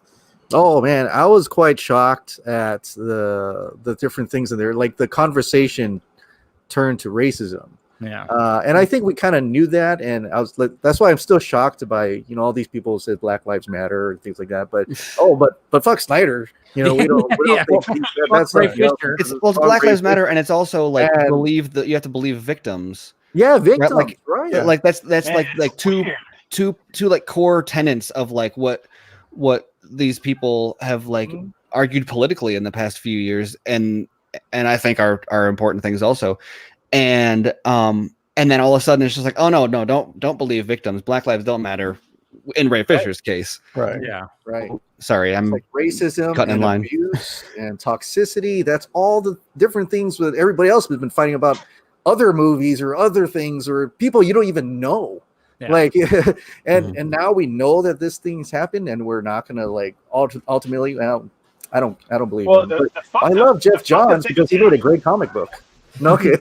Well, right, but the fucked up thing about it is that he went up the fucking ladder. He did what you're supposed to do in all of these situations. He followed the guidelines, and you know what they said to him? Well, sorry, you know what? We have, Jeff Johns is kind of important, so yeah, they protect him. They protect him away from him. Imagine being in that position, going, I'm fucking telling you about all this shit, and all you can say is, yeah, but is it really that important? Dude. And then even thinking about Jeff Johns, I mean, a lot of people are like, how can that be? Jeff Johns, I've met him. He's such a noble guy. Like he's worked on our stuff. I never heard anything bad about him. I'm like, yeah, but he got put into a position where he was full on golden like royalty. Like nobody, he was impervious to anything. Like if he showed up, it was all what he wanted or whatever, because it's like, I know these characters. I'm Jeff Johns. I'm this, that, and this. Like he was a hero writer. They almost inflated his head for him, He was like a hero writer who like defined a generation of DC lore. Exactly. And then on top of that, he was the president of the company at the time. There's just so much in there that like, and chief creative officer, I believe. Just like I mean, look at he brought this up now. Because I remember at the beginning when he started coming out with all this information about all these things that were happening behind the scenes, he never spoke about race. So it's like what Steven says, like you have to believe that these things are taking place, because sometimes the victim don't want to give you everything that happened. They just want to let you know something happened. Please believe me.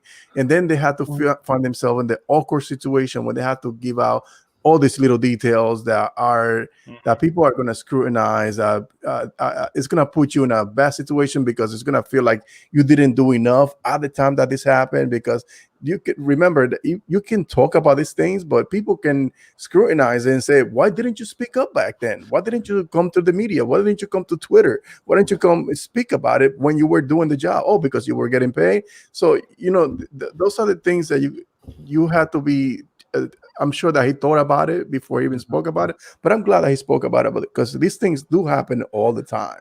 Yeah. And Well, it's shocking to me terrible that that he has to get to the point where he had to speak about these things Publicly come out before he's taken. Right, but it's not even that. It's he didn't speak to Snyder for almost a year. Yeah. He Oh, left. right. That's right. Yeah, true. There, I would have been like, the moment I was dealing with that kind of shit, I would have been texting Snyder like, "Yo, dude, what the fuck do I need to do? Because this shit is not okay. I'm not okay with this shit, and I don't know that relationship, and I don't. That's just what my thought process would have been. I've never been in that kind of situation, so I don't know how I'd react, much less to a big fucking famous literal director of several things that people love. I mean, it probably was nerve-wracking, but at the end of the day, the fact that he hadn't talked to Snyder for almost a year, to me, that means like maybe people were telling him when he was trying to like talk about it, like, oh, that's just normal, that's just Hollywood. You know what? You just gotta get. Not only that, but like look at Snyder's situation at the time. Like his life was turned upside down and like decimated. They left him alone. Yeah. And then and there was all like the movie was already complicated, and then Snyder left. And what is he gonna like? What's Ray gonna do? He's gonna be like, hey, look, they're destroying the movie that you cast me in. Yeah. They are mocking your name. They are making an embarrassment about everything that you did. They're undoing all of your hard work. Mm-hmm. By the way, you can't do anything about it. Have fun mourning your family lost at home. Like so, like what? Right. I'm talking about he's going to the execs like. Dude, I've tried to go to the exec. I don't know what to fucking do anymore. Like the execs are telling me, deal with it. Like, sorry. They don't give a shit. Yeah. He bought into the line like how the fans bought into the line where Toby Emmerich says Joss Whedon, he brought in Zack Snyder brought in Joss Whedon and he's doing so they were fed the same information as the public. We were. Because I still remember hearing that, and I'm like, "Oh, that's not that bad." I mean, he did that Avengers movie. Joss Whedon's good, guys. It's fun. I remember I made videos about that and talked about it. I'm like, "It's fine." Well, Joss Whedon at the time was like famous for, I think his like famous trick as a writer is to introduce a character, make you love them, and then kill them, right? And so that's what I went to at the time was like, look, he's accomplished, he's well liked. First of all, like, because if it's minor, I thought his fingerprints would be minor, but his name would like give Zach the benefit of the doubt. Because what Zach always missed was the benefit of the doubt. Like I love all of his movies. I think that what he does is great. And literally to me, the problem is that people just approach it wrong. And I was like, well, maybe Whedon's name on there will make people go in thinking like maybe this is good. And like unfortunately, they'll credit Whedon for stuff they shouldn't. But at least they'll like give a foot in the door. Not realizing, buying kind of the PR, not realizing that what that meant was 75 pages of rewrites and a 2 hour, more than half the movie being cut. Like, it's insane. It really is. I mean, and then, with everything that was in there, I mean, I did like a full on breakdown of it and just reading everything. I mean, when you talk about the characters that were removed and he said it was like blatant racism, and I'm like, yeah, I mean, but let's not forget that there was, Willem Dafoe also got removed. There's also some other characters that got removed, but then you got to wonder like what was also said behind, he didn't tell us everything. I mean, there's going to be more things that come out. It's like, what were the discussions? And, one of the things too, like, especially nowadays and, especially with studios, it's like when they look at optics, sometimes they'll just end up saying stuff like maybe some stuff will come out where it's like, just because of the optics, it sounds blatantly just so racist because it's like they don't want it to look like a certain thing or something like that. And it's just like, I think we're going to get like maybe quotes about that. And then, of course, you had like the people that were, hey, well, we need proof. We can't just go by hearsay. And I totally get that. That's why there's, what is that noise, Steven? Is that you? Oh, sorry. Sorry. I'll mute. I like when they had that where Boris Kid had said that in his article that Forbes had to remove a quote, but this is the quote anyway that was removed. And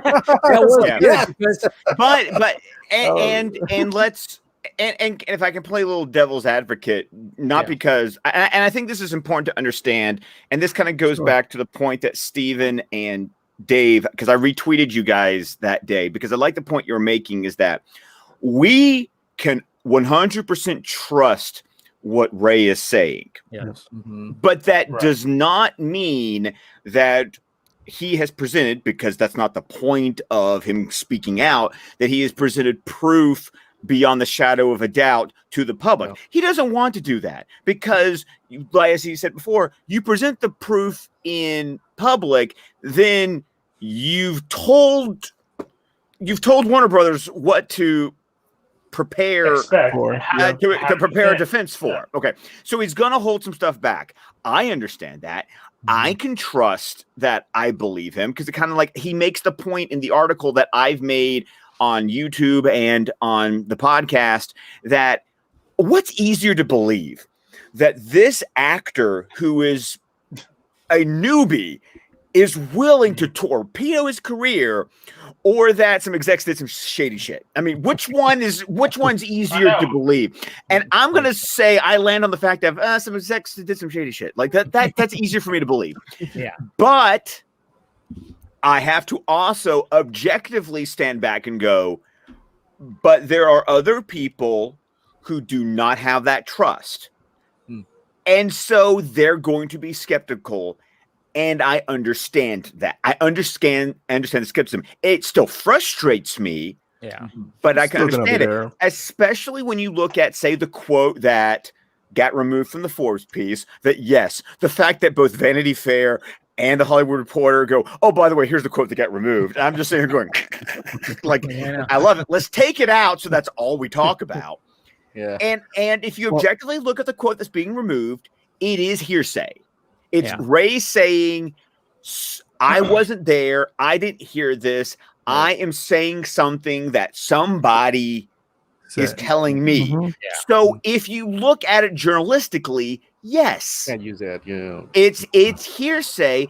And if somebody wants to push back, that's the one section that got removed. Why? Because it's the low-hanging the low-hanging fruit. And that's what Whedon's either his lawyer or his PR person hammered on, because what they said was, per Ray's admission, that statement is hearsay. But I have issues with that interpretation. Well, but another thing is that I have been harping on privately, because I don't get into the Twitter thing. It's like that's what the podcast is for. You can hear my you have to download podcast? The DC Film Squadcast. Oh, yes. You have to download the episode to find out what I have to think. You know, that's that. You know, I don't give away the milk for free. But the idea is that. But the deal for me is, look at all the crap Whedon has been accused of. Yeah. And just in that article, and then look at what his spokesman speaks to, and it's basically it's subtext. It's almost like saying, okay, I can't actually deny any of this. We can knock this part. Yeah, it's like some of it I can deny. And I know a lot of people, we talk a lot about like how to read, or I talk a lot about, especially, but we talk about it on the show about how to read the media, and like when they say this, what they mean, when they say that, what they mean. And I think from a journalistic side, there's a lot of things that people miss about like proof and people miss that on both sides. People say, a lot of like hardcore fans just say, nope, this proves that this was a problem, fire Johns. And it's like even Ray isn't saying this is sufficient to fire Johns and fire Whedon. What he's saying is, this is a sample of the kind of things that I want an investigator to look at. Yeah. And people are like, oh, it's innocent until proven guilty. It's like, yes, what that statement means is that the victim or the accused deserves their day in court to determine in front of a judge with evidence whether or not they are guilty. That's what that means. It doesn't mean ignore the crime because they're innocent until proven guilty. It means that simply being accused of something isn't sufficient. But it's a pretty big accusation, and it sounds like he's got enough of a, like, I would say it's a smoking gun, personally. Mm-hmm. It sounds like he's got a smoking gun, which should be, and he's got, I think the only thing he doesn't really have is like motive is the thing that he's having a hard time with. But people are saying like, oh, there's no, like, oh, Joss Whedon cast people of color in other projects that he did, therefore this is a moot point. Well, no, there's a lot more nuance to it. we have no idea, dude. He was a feminist, right? He was a hardcore feminist, and look what his wife said. That divorced him. Well, that's right. Exactly. Yeah. Oh, well, I got a black friend, so therefore, I'm like, I'm not Well, that's racist. why I Yeah. even said it. Yeah. Like that's like me telling you, like saying all these racist jokes, like I'm just saying it, that are about Asians, and I'm like, yeah, Yeah, you you know did what? the other day. I talk to Chris Sorry, he every did it day. the He other knows about race. It's like, dude, you're still saying that shit. Like, Well, every Wrong. It's just like it's weird to me that people are like, oh well, but Whedon did this. It's like, dude, you don't. And that's You not think uncommon that- in Hollywood too. That's not like this is a new thing. That these people that are found guilty of like rape and child molestation and like all these things like are donating to like these like political causes Charities, yeah. and running children's like It's fine.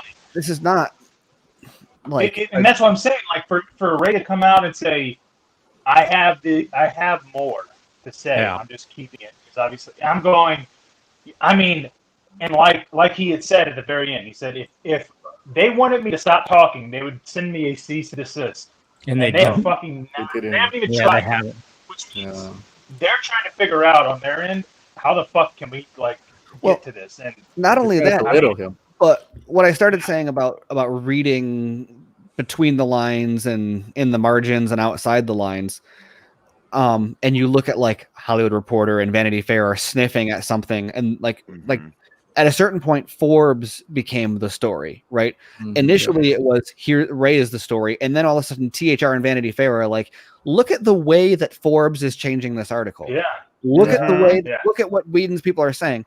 And so it's like this is one of those things where people are like, "Oh, THR has an agenda against Snyder or whatever," and because this article said that and this article said that, and it's so much more complicated than that because there's certain things like you can't as a journalist, even if you know that like WB's statement against Ray was like a hit piece, it was salacious, it was their statement.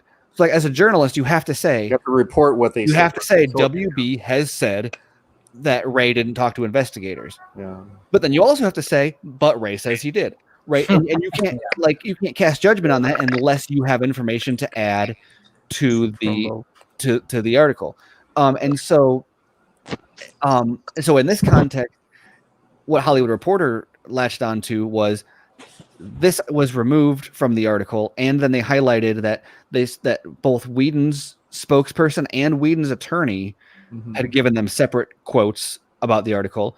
We know from Sean O'Connell, he tweeted that the second that piece went up, his phone blew up from Whedon's from someone from Whedon's camp, and then he issued a statement from Whedon that was also had also been distributed to everyone else, and it was the same thing that I think the additional thing that Hollywood Reporter had was a statement from his attorney that then everyone else also got. Yeah, I mean, even Cinema Blend, Sean O'Connell, he said like right after the thing dropped, all said. I mean, it seemed to me like Whedon's people were calling up everybody. There was a statement that went out pretty quickly, and even before the statement went out, I can tell you for a fact, like we were contacted, like everyone was contacted. At where? At Screen Rant. Everyone was contacted with a statement, they provided a statement, but like that wasn't the first thing provided. Like they were doing damage control right off the bat, and it included his attorney. It included his, I don't know. I don't think their attorney talked to us, but the point is that the attorney like talked to THR. Yet he's doing all this work like legally. His attorney is talking to people, yet he's not suing Ray. Like Ray is the one that said it. The journalists just published what Ray said, right? Which I think this case is significant enough that if Ray says someone told me they changed someone's complexion, that's a story, right? I think that yes, it's hearsay, but also considering the nature of the claim and the nature of the history of this story, that is a story that is worth reporting on and looking into in more depth. Now, when that quote disappears from Forbes without an explanation for why, it becomes a bigger story, especially when you know that Whedon's lawyers are involved, especially when you know that they're not trying to make Ray stop talking.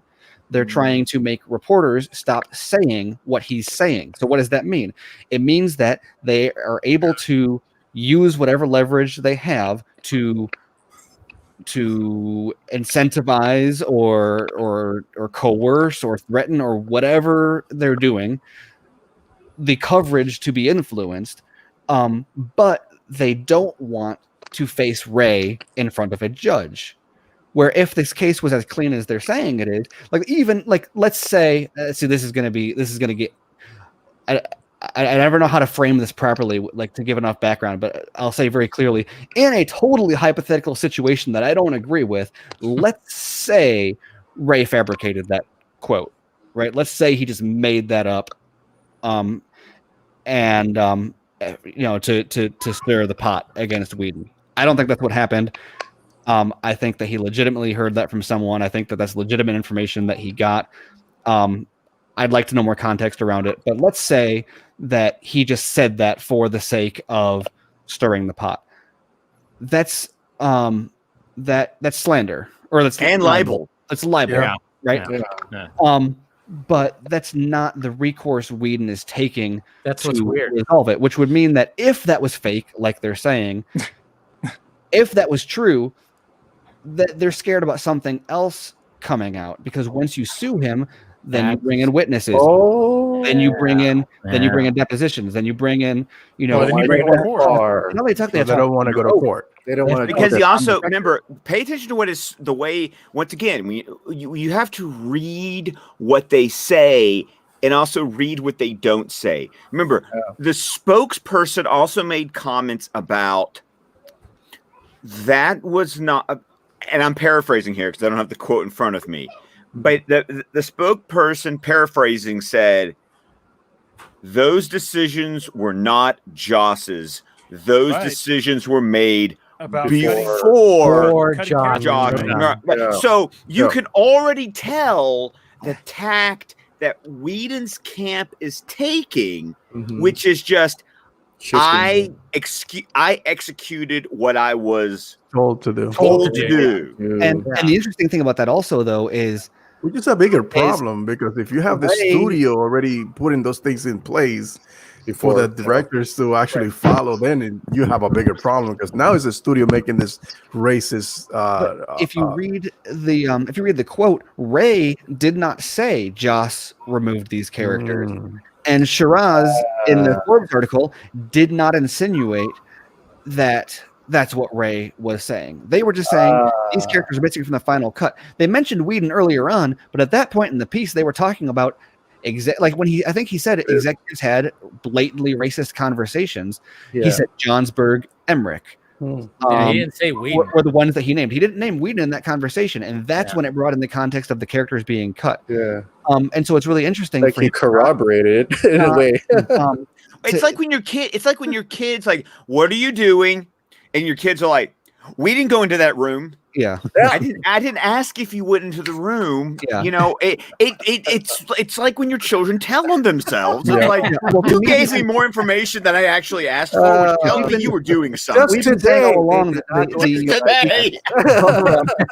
is worse than the crime. And I'm questioning now at the point of, are these guys going to get screwed because of the way they reacted to Ray more than because of what they actually did during Justice League production? Because you look at this stuff and you look at the way they responded to it, the way they try to slander Ray, the way they throw him under the bus, the way they throw other people under the bus.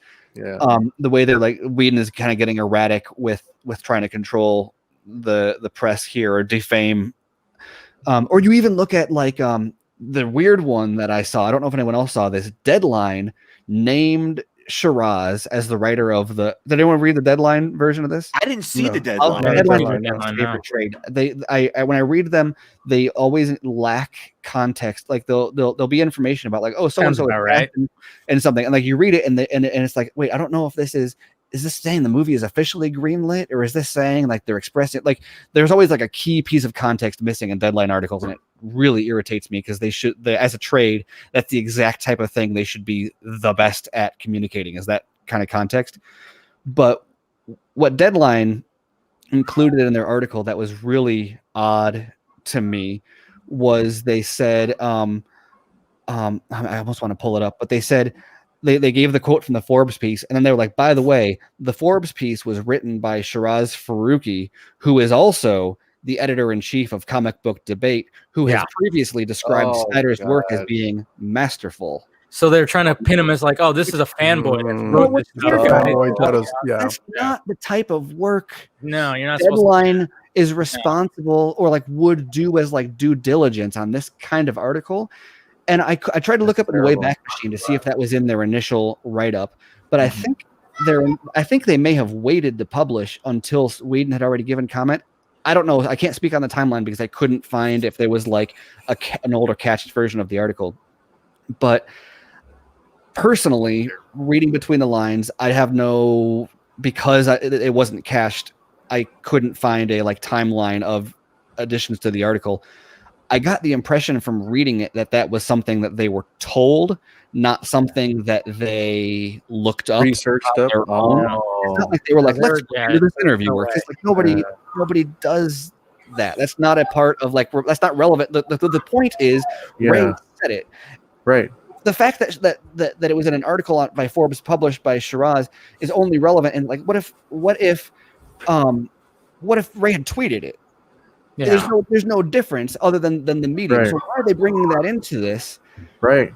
Like, that's super shady. Because they're trying to discredit. Like, first of all, what does calling Snyder's work masterful have to do with like most of the people that write these works or that write this stuff? Like, I didn't look it up, but I'm sure if I looked up the writer of that article, I could, they've probably reviewed something of Whedon in the past. What do they think of the Avengers? Ooh, they liked the Avengers. How dare they write an article defending Joss? Like, right.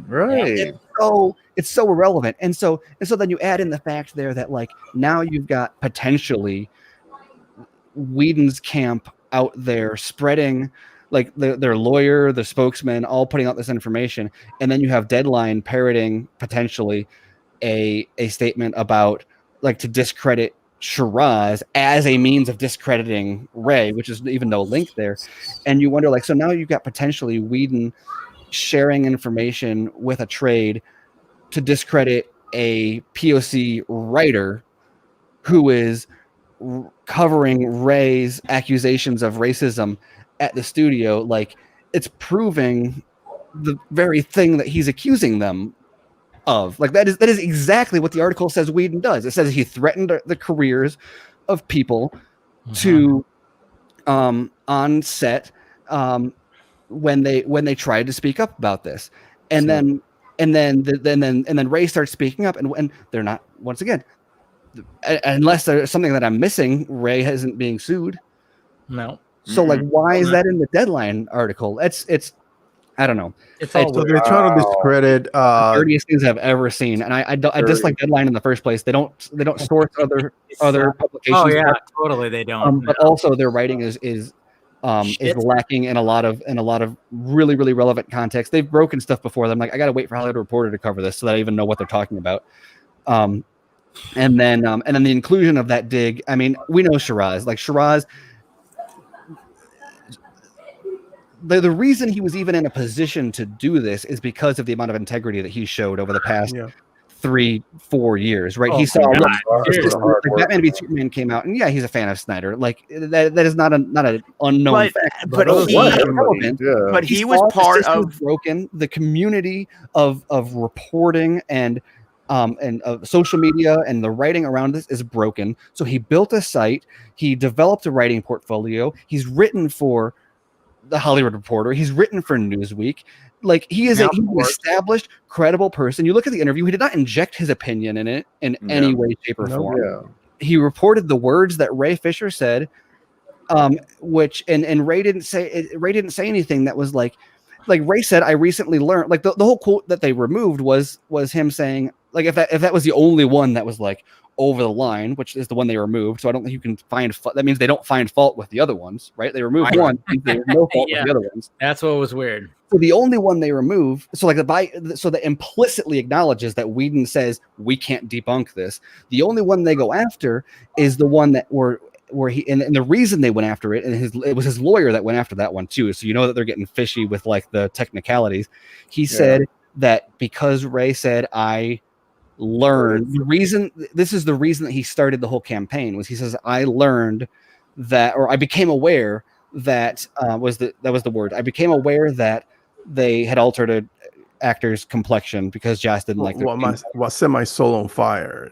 Yeah, exactly. But the phrase that the lawyer honed in on was became aware, and so they said, "Oh, this is hearsay because what?"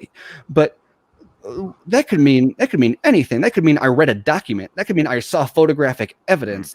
Right. Like, who's to say that Ray didn't Ray does his due diligence? Like, that's been proven, right? He's provided documentation in tweets before. So for him to say I became aware means I have knowledge, and I am now repeating that knowledge. So even the lawyer's claim to me is like super, super, super weak.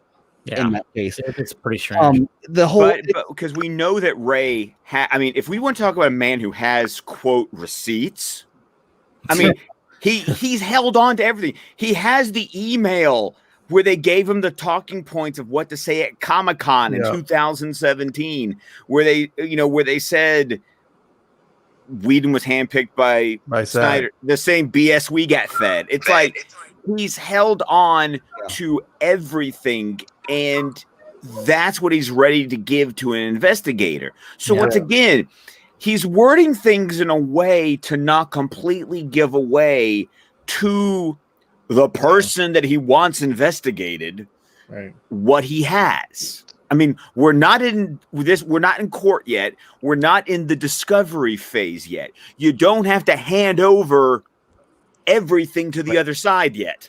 Well, and we were speaking of rhetoric earlier. That is the dirty rhetorical trick being used in response to him is, oh, that doesn't prove anything. Come back when you have proof. And it's like, no, the point is not proof. And I think that Ben made a really good point when he said that this is the first time that he's really even brought racism into it.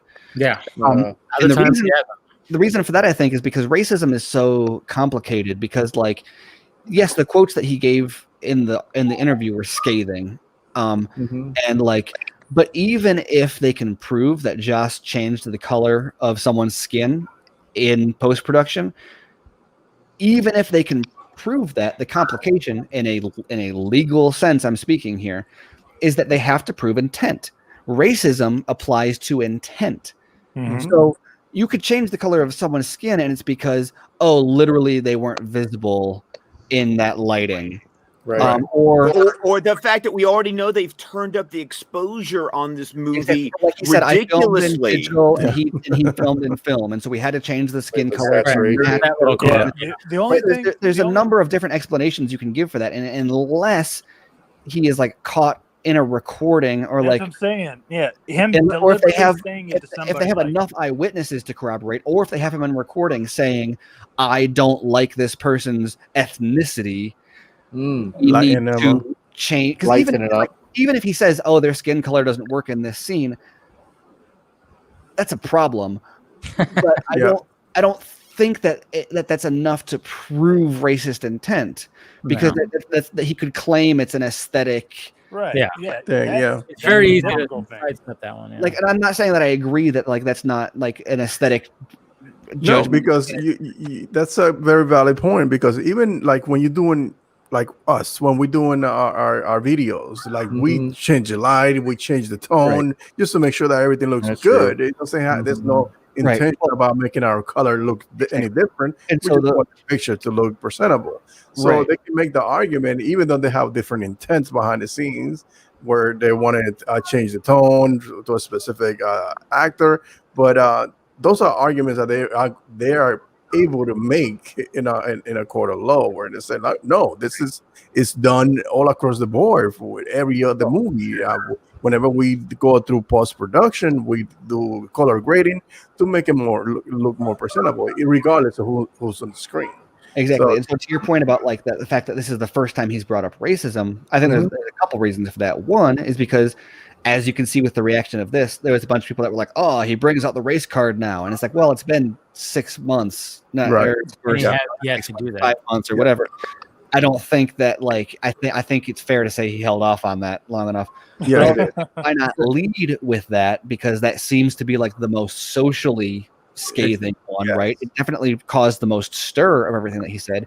But the reason is because I'm of the opinion that Joss Whedon, John Berg, Jeff Johns, Toby Emmerich, Walter Hamada, whatever, all the people he's named, I don't think any of them are, unless somehow there is like they're caught on film saying the N-word. I don't think that this case is going to be decided on the racism factor. No, I don't think so. And that's why Ray said it, because Ray knows this is going to stir the pot. But his legal team probably said, "Look, we can't. We're not going to be able to pin them on this because we have to prove." Because racism, once again, is not about outcome; it's about intent. Abuse on toxic environment, abuse on set, abuse of power, misusing the your influence in during a transition in order to preserve your job. Like those are much more like concrete things. Like if John did something that abused his power in order to preserve his position as AT&T was coming in, like you don't have to prove intent there, right? Because they have rules set up in a way that like if you use that without proper justification, it doesn't matter if you say if you have a good reason. Action itself is a violation. Right, exactly. Whereas, like the changing of someone's skin color, and post-production is not a violation. But here's the other thing that you got to in every single movie. But usually, it happens in order to be consistent with the person's ethnicity. The question here is, did they change that? And if so, once again, what's the motive? I don't think they can prove motive, but that detail does make for really good headlines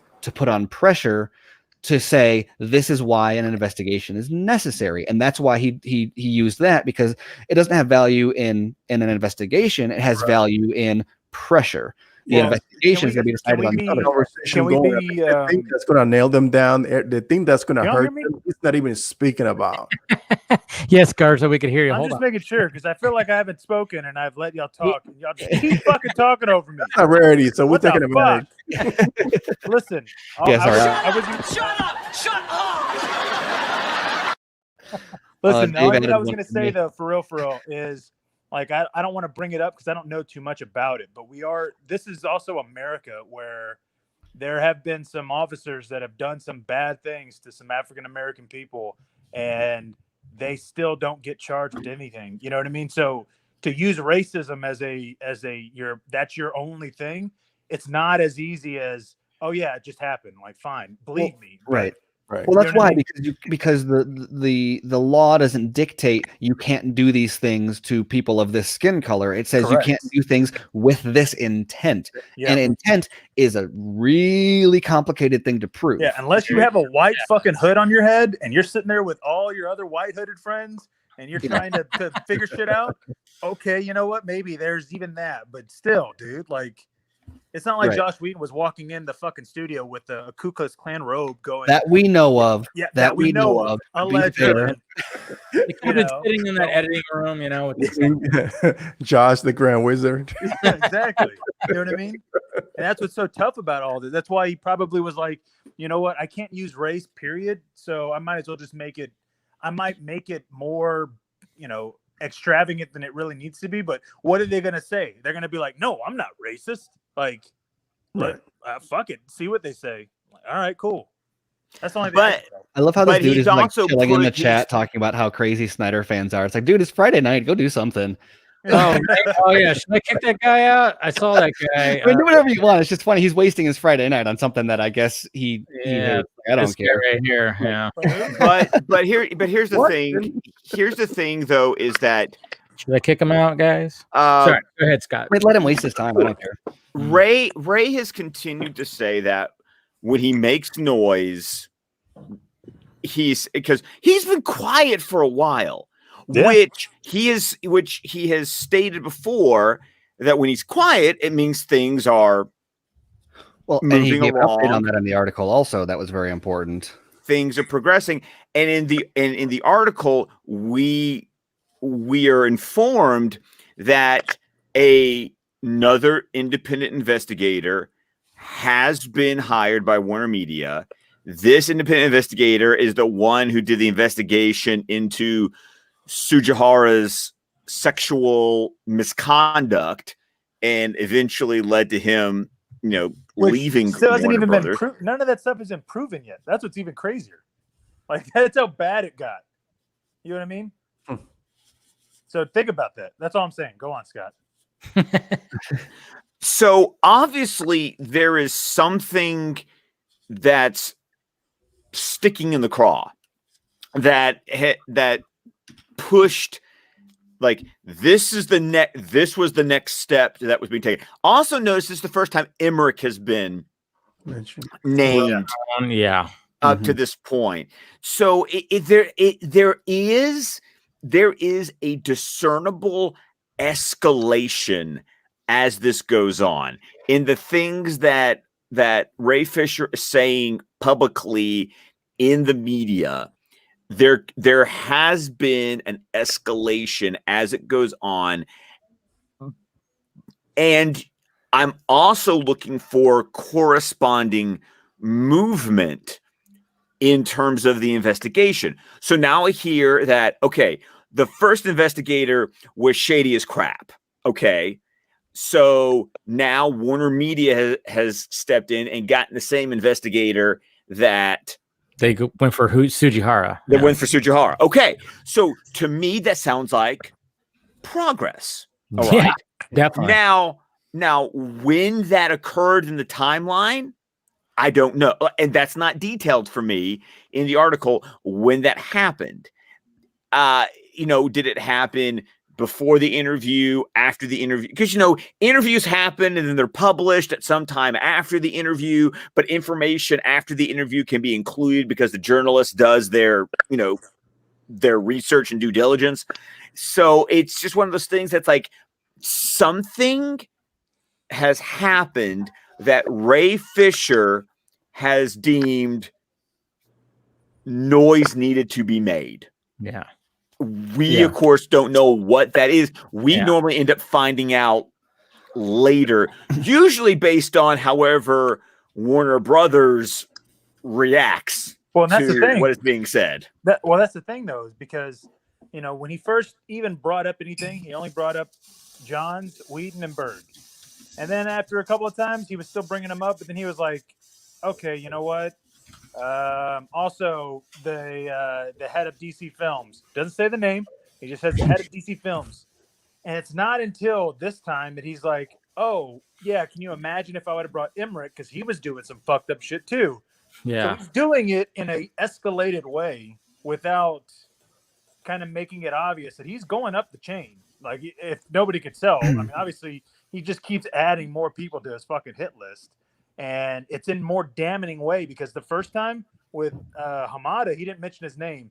No. Now he's basically saying, if I would have done Emmerich and told on Emmerich, guess what? They would have used all of their willpower and PR to diminish my fucking name. So doing that, he's basically telling Warner Brothers, I dare you to fucking use PR right now with Emmerich.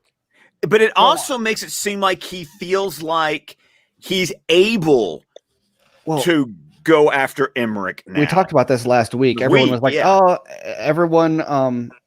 Emmerich got promoted. Emmerich's got more power. It's like, no. Read what actually happened. Emmerich is on his way out. And so notice as we said last week on the vodka stream, you guys got to pay attention. I'm drinking. You just can't see me. I need to re-up. Emmerich does not have political capital that he needs to survive long term at WB. He hasn't been brought over to the AT&T side. He's in a dwindling department of WB. What Ray is saying is like, look, are you going to go to bat for this guy? And to piggyback on what Scott said, a part of the article, part of his one of his quotes that people didn't, I think, fully look into, was he said, Warner Media has since informed me and my team that the old investigator purposefully lied to us about the investigation. So and that is information he got, he said, from Warner Media. Warner Media told him the old investigator purposefully lied about the investigation. That's not Ray's claim. He's claiming that Warner Media said that. He says, we have asked Warner Media to relay this information to the public and retract Warner Brothers September 4th hit piece on me so we can clear the air. And they've refused to do so, ... So here we are, ...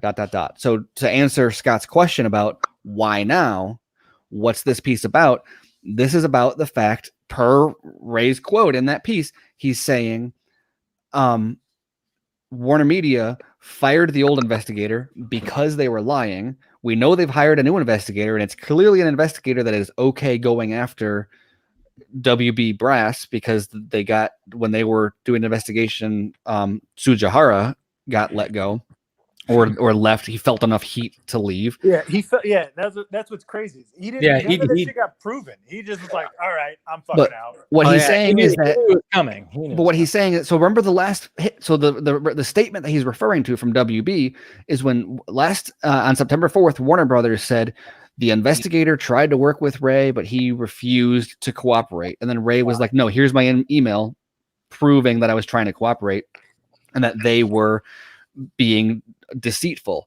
And now he's saying Warner Media told me that they know the investigator was being deceitful. They have fired him. They have hired a new person, but they refuse to issue a statement saying, "Hey, remember when we said that Ray wasn't cooperating? Turns out that was wrong. It was so wrong, we fired the person who said that and hired someone new." That's where I think that's justifies a retraction, don't you? Like that is, I think that's a very important clarification to make. And he says, and they haven't done that. So here we are. So let's put this out in the open. And so once, like Scott said, it was quiet because things were moving along. It was quiet because they got rid of the old investigator. They told Ray, "Hey, we know that this guy is a liar." They brought the new guy in. And it sounds like what Ray is saying is he was like, "Okay, cool. So now let the public know that he was lying." And they're like, "No, we're not going to do that." He's like, "No. You put that piece out on me. Now you tell them that you know it was wrong." That's what I'm saying, dude. Can you imagine if Warner Brothers would have actually done that? You know how professional and how good they would have looked if they would have just released something like, "Hey, we were because wrong." It's the nail in the coffin. There's no investigation at that point. Emmerich is quitting. Like, it's all done. Yeah. Like when they issue that retraction, I don't think, like, at that point, like, that's the dominoes are falling once they say that, right? Well, what I mean though is that they could have saved and been like, "You know what? The investigator was lying." Like, dude, they didn't have to admit everything. All they had to do was basically say the investigator was lying to us. So once we get a better understanding, we will, continue with the investigation or something like that, right? Just to be quote unquote seen in a good light. But the fact that they didn't, and then basically forced Ray to come out and say this, makes them look even shittier now. Because now we're going, "Well, dude, he told y'all to fucking retract the statement. You guys are like, no, we're not going to do it." Yeah. But isn't that just been kind of the MO this entire time? Hasn't right? Warner Brothers has always made the decision that we all go, "That's what I'm saying. Like, I don't know what the fuck they're doing." Pretty much. Well, and to be fair, I don't know. To be fair, maybe isn't the right way to start this, but what he's saying here, they are talking about a parent organ. Like, I assume there's a lot of legalities involved here because he's talking about Warner Media retracting Warner Brothers' statement. That's a good point. He's asking Warner Media. So he said Warner Media has asked Warner Brothers to retract that statement because they're the ones that issued it. Warner Media. What is Warner Media going to say? Like, "Well, we retract it on behalf of Warner Brothers." Like, that's not a retraction that you basically say. Well, right. But what he said here, he says specifically, he says Warner Media has since informed me and my team that the old investigator purposely lied to us about the investigation. All right. So he's saying Warner Media told me that statement was wrong. Warner Media told me that statement was wrong. We've asked Warner Media to relay this information to the Republic and to retract Warner Brothers' statement. So he's asking Warner Media to issue a new statement reprimanding their sister company or their child company in public. I read that as them asking Warner Brothers to change it. No. He says my team asked Warner Media to relay that information to the public and to retract Warner Brothers. So he's telling Warner Media to bitch slap Warner Brothers in public. Yeah, you gotta love that. And they wouldn't do it. So, apparently, per the inference that I'm getting here is ... So here we are ... So Chris Evans, Big dick energy. What about Chris Evans? Big dick energy is what he's saying. Oh, right. I see. Damn, dude. Is that your is that your wallpaper on your phone? Anyways, guys. Go on, Well, Steven. now that you mentioned it, Well, no, I was saying that's the end. I mean, the end of that paragraph in the interview is they've refused to do so. ... So here we are. ... Where is and notice here is the interview. And notice the ellipses.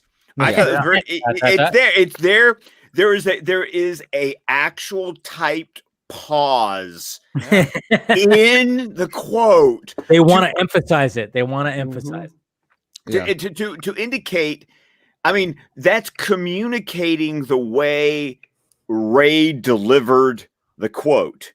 He said that, paused. So here we are. Right. Indicating, like Stephen pointed out, that's the reason this is happening. Yeah. I mean, I can only imagine. I'm guessing if he's pulling out race and maybe he's doing, we don't know the motivations. We don't know any of that shit that he's doing. But my gut feeling is he's pulling the race card out right now because technically he feels that that's his best bait for them to try to take him to court, which means I feel like he's truly like, with the guy with the dollar bill on the fish hook, and he's just like pulling it like. Because that would be the easiest solution to all of this. If they sued him, he doesn't have to get an investigator anymore. Because we're talking about an internal private organization hiring a private investigator to conduct an internal investigation.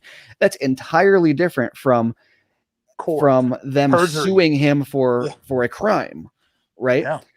If they were to sue Which him, he's been baiting that for a while. Go back to Justice Con. Yeah. He practically begged them, invited them. Come at me, bro. He basically said, "Come at me, bro," at Justice Con. Yeah. No, he basically fucking flat out. Yeah. And that's what I'm saying. He knows that he's got something. Yeah. He's not going to give it to us, and he's just waiting for one. And what happens? Warner Brothers keeps fucking up. I mean, that's what I'm saying. That's why I'm like, dude, he used this race thing not as I'm going to prove to you guys how racist these guys are. He was going, no, they're probably not going to be able to deal with it. And look what happened. I mean, Josh Whedon hits up every fucking publication that was important, not us, and tries to say, no, you heard it here first. Racist. Yeah, right. He's like, no, he's not racist. He was just he didn't cut anybody out. There was already cut before, so maybe Zack Snyder's racist, not me or the studio. It wasn't me that did anything. Right. Like, you could tell that based on the reaction, it was like, oh, that stung, huh? We haven't gotten that reaction before either. Like there was a clear difference in the reaction to this versus the reaction to the other things that have been said. He did not react to the abuse allegations, to the toxic work environment. Right. But dang, throw the race card in. Throw the racism accusation, and like, then it becomes I'm not racist, you're racist. It becomes I didn't do that. They did. Literally, he's saying they did that. I didn't do that. Yeah. He's pretty much like, I'm an asshole. Well, he's like, I didn't do that. They did that. And if I did do it, it wasn't with racist intent.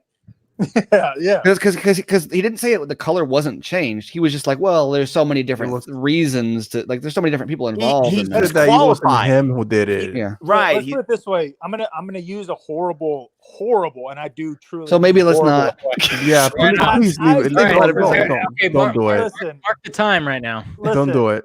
I'm gonna use some kiddie words. Let's just say that you don't think that you're doing something right and appropriate, but the other person doesn't say no, and you're just like, I mean, but they didn't say no, right? It's like, well, yeah, but did you do anything wrong? And you're like, well, I mean, they were involved too. Like they did it, you know? They hit me. They hit me back. Yeah. It's like, what did you do? What did you do to get hit in the first place? Right. Yeah. What did you do to like get to that reaction? Like, how did you get there? That's the main thing. Like, okay, well, if you're saying that these people of color were changed or the skin tone was changed, then why was it? Like, explain, like, all you had to do was say, well, there was color grading or it was all that. It was just, no, that was done before me. I didn't do anything. Like, okay, dude. And I love your analogy. This right here is just cracks me up. I'm like, he fucking flat out admitted that they were given a script to praise Joss Whedon. Yeah, literally. I mean, this guy right here, he's trolling. People got to stop. I said don't kick him, but maybe kick him just because the no, but it's just funny because like he actually admitted like they were given a fucking script. Yeah, and he says he has the script. No, exactly. No, this dude is trolling, guys. Like either I guess I'm fine if you leave him in there if he's just wasting it. Like he's wasting his Friday night. Kick him out. Trolling and like that's whatever. But like people in the chat need to stop being distracted. No, I just wanted to bring up. I wanted to bring up that point of the fact that like that they were all given that script. That's why when you see Fisher say that about Whedon, I mean he looks like he's dead inside. And then Momoa looks like he wants to break another goddamn chair. Yeah, and that was actually why I put it in that that first Snyder Cut video that I had. Like, dude, you could tell by their body language. They're like, I don't want to fucking say this. And when you think of and listening to like or knowing that they all were given scripts, right? I watched that video again, and you hear Ben Affleck saying, the ship is pretty much all Zach. And, you couldn't change the DNA. And I've learned as a director, I was like, dude, you know what? Like at first I was like, yeah, I get what you're saying, Ben. Does that really sound like Ben Affleck? Fucking no. Well, and he talked at one other interview about sprinkling pixie dust or something like that. Yeah, it's like, and that's what I'm saying. Like, dude, talk about how pretentious that fucking line is. I know as a director that you can't do this. It's like, really, Ben? You would say that? I mean, they all play that game. He said that he will be a monkey for Matt Reeves. Exactly. Well, that's what I'm saying. Like we were talking about this earlier, and like you got to take. And this is the biggest thing that like I've learned so much about this kind of stuff in the past like 4 years because of these situations. Like you can't take any of this stuff as fact, like especially in the press junket interviews. Well, and one thing that Ray over at Fans Without Borders likes to say all the time is think about the press junket leading up to Into Darkness. How many different people had to come out and say that Benedict Cumberbatch wasn't Khan? Yeah. And then we watched the movie. Man. Wait a minute. Oh, man. He's he's Khan. We all knew he was Khan. Oh, I made the same argument. My dad I made the same argument in the Real Emotion podcast. Yeah. I gotta refill. Yeah. James People keep unplugging their stuff. We're gonna have to change topics. Well, James Gunn talking shit about that he had free range to kill anybody on the set of Suicide Squad, which is just like complete bullshit. Like, okay, you have a bunch of nobodies, but you're not gonna kill Harley Quinn. But just making the argument that yes, he can kill Harley Quinn. It's just part of this selling point, like that you can. Yeah, he can kill her, and people are gonna go watch it to see if he really goes through with it. But it doesn't really happen. So he actually lying through his teeth before even the movie comes out. So all these actors, directors, they're all complicit at one point to lie about the product or anything that's part that happened during the production. I think the only time you know that somebody's genuine when they answer a question, and yes, I will plug my own show again, me and Ben, because the Real Emotion, when we interviewed Fabian, he had no idea what those questions were going to be. He literally had to answer them on the cusp. That's true, and we offered to give it to him. Yeah, so that's the only time I can tell when people are real, because every press junket, all of that, they get those questions screened. In advance. They already know what the question's going to be. That's part well, they don't know what's in advance. They just tell the interviewer, "Oh, you can speak about certain XYZ." Yeah.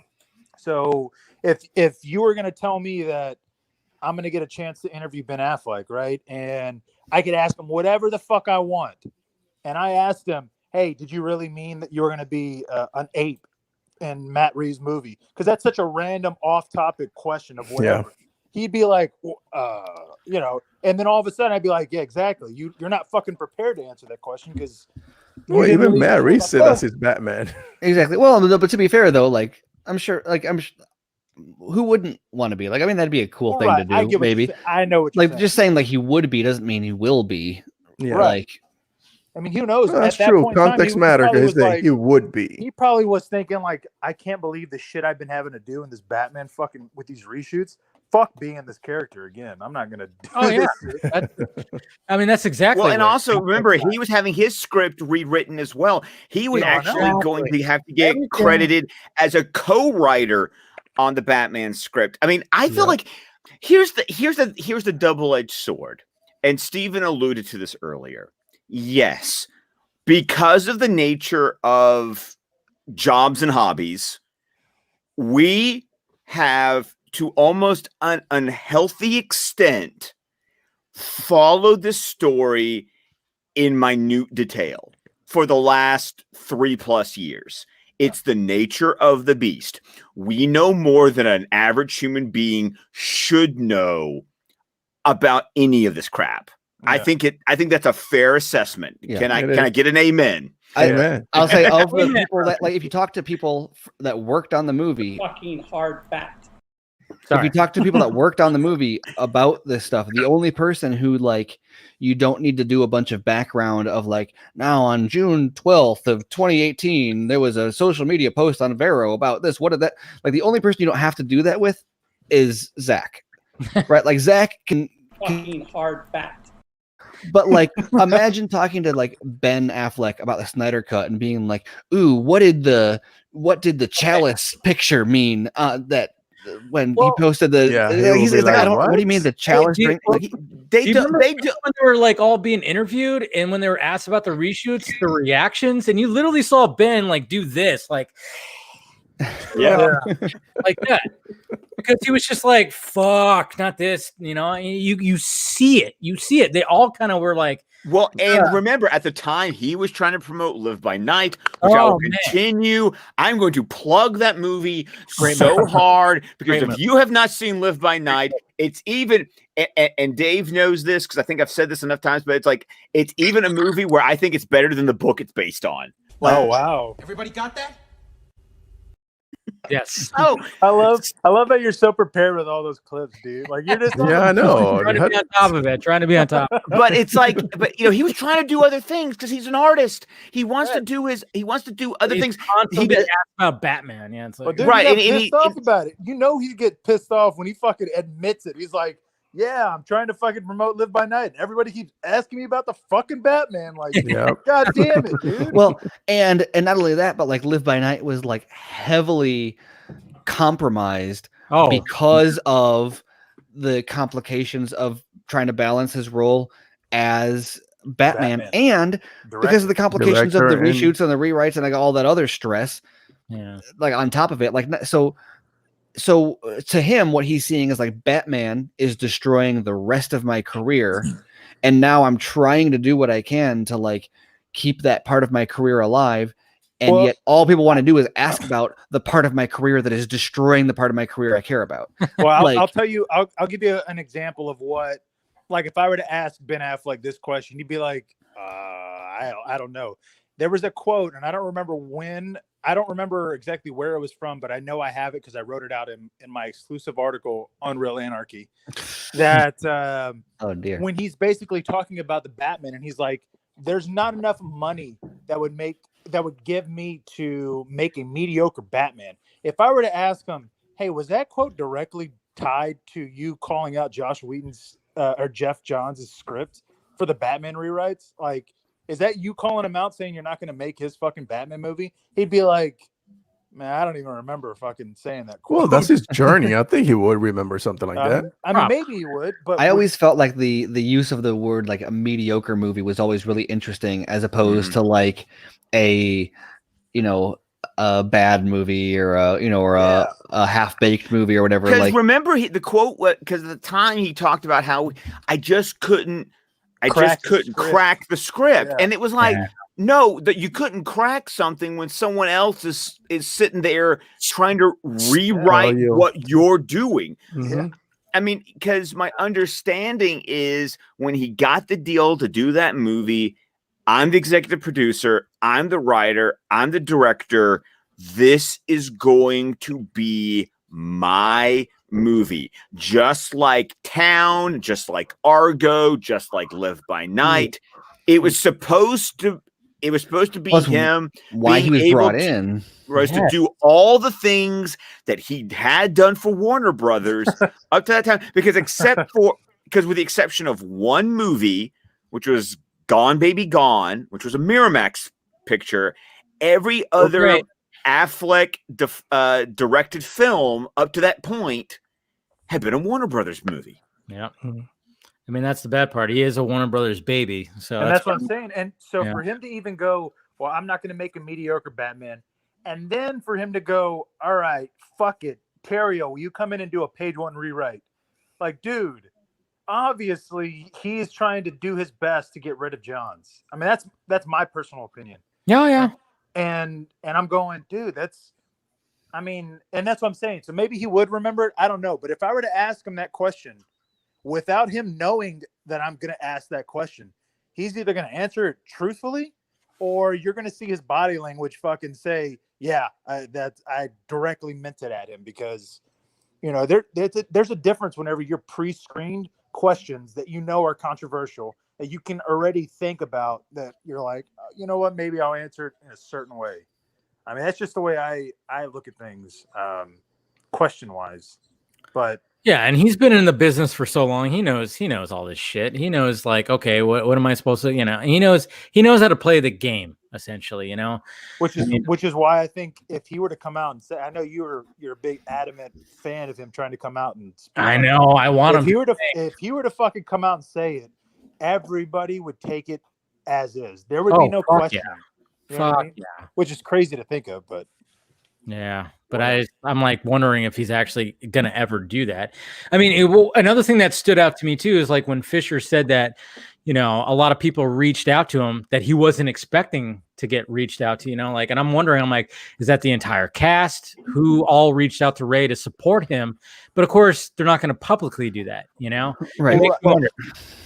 I wonder if there was people, because he had said some that he didn't think. I wonder if some of them were some of the Marvel cast members.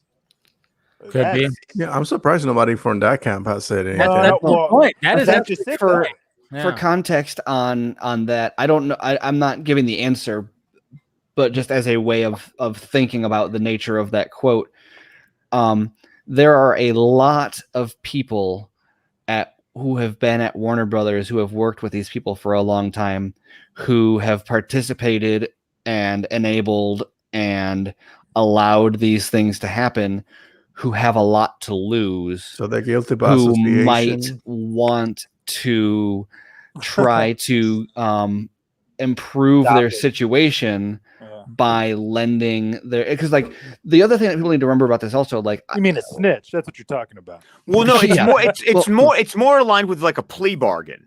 That's what it sounds more like to me. It's like, I'm going to give the information so that the consequences, I have less consequences on me if I cooperate. Right, exactly. Yeah. Because like for example, let's say like who's got the most to lose here? Like Jeff Johns probably going to be fine, right? Like I don't like, he might get fired by, like let's say worst case scenario for him, like he gets fired by Warner Brothers or whatever, but he's going to, like, he's got a portfolio, a big portfolio. He's going to make residuals. They can't take his residuals away. Correct. Even if he's not a producer on this stuff, the fact that they're using like Stargirl's a character he created based on a sister. He's getting money from that, whether he's running the show or not. Yeah, exactly. Even if so like he's gonna be fine. He doesn't but there's people that have like producing deals that so like maybe Berg, for example. Like look at John Berg. Who is he? What is he doing? Like he has a lot more to lose than Jeff Johns does. He also has a lot of dirt on Jeff Johns. I'm not saying Berg flipped, but I'm saying like that's the type of person who is like, I was in the room when it happened. Berg is also someone that, according to Ray, Hamada was willing to throw him under the bus. Exactly.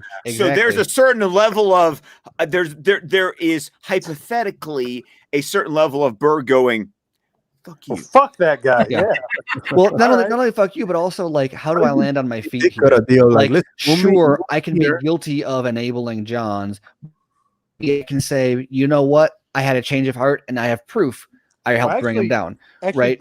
Real quick though, while you're talking about that, in any of these comments about race, did Ray ever bring up Berg, or was it just Whedon and I think he said Berg. I think he said John Berg, Jeff Johns, and conference room, probably. Oh, okay. And Berg didn't do himself any favors with the Booyah comment back in July. That didn't help him any. Yeah, he says Jeff Johns, John Berg, and current Warner Brothers Picture Chairman Toby Emmerich had racist, blatantly racist conversations. Oh, you remember a while back that I did mention something about this, that I hope they don't make this into a racial thing because of what he said at the time, like that he didn't like the fact that we wanted him to say "boya."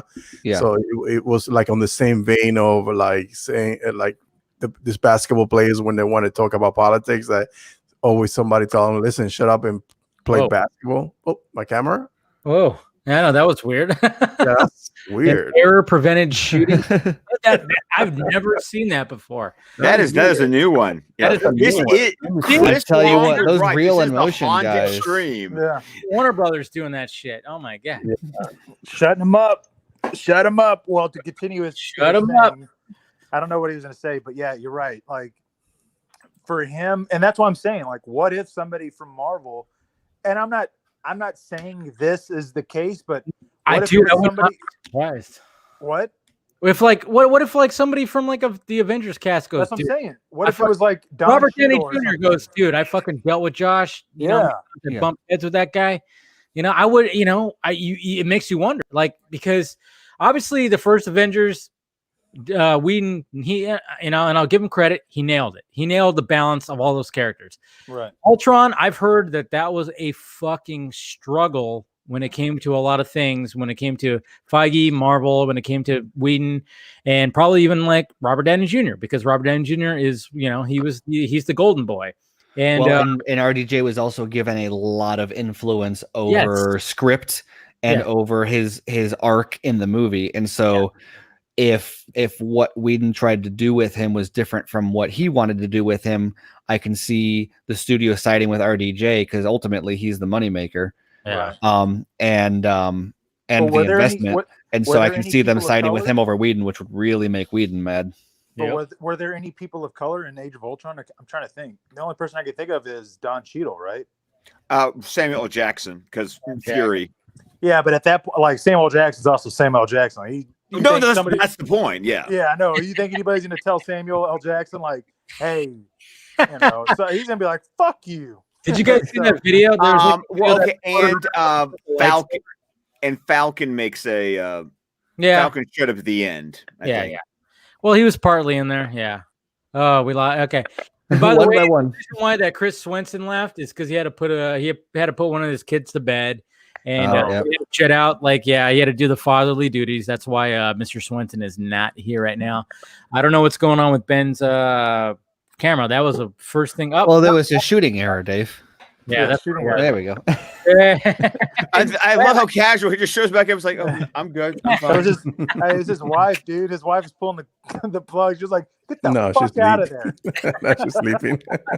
I know. I'm just kidding, man. But no. I think it had to have been somebody surprising, like for him to go, and then some people that weren't, because he made that obvious, like to where he's going.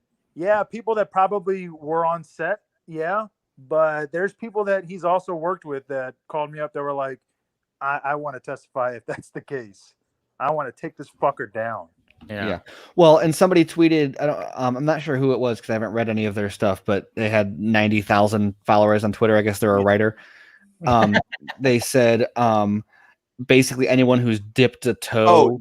Actually, I know who it is. Yeah, I was gonna say. Yeah, I should have said Scott will know who it is. It's Victoria Ayard, who wrote a very popular YA fantasy series. It starts off with she's written like a 5-book series, but she's a middle school YA author. So when you tweeted, right? I know it's my jam.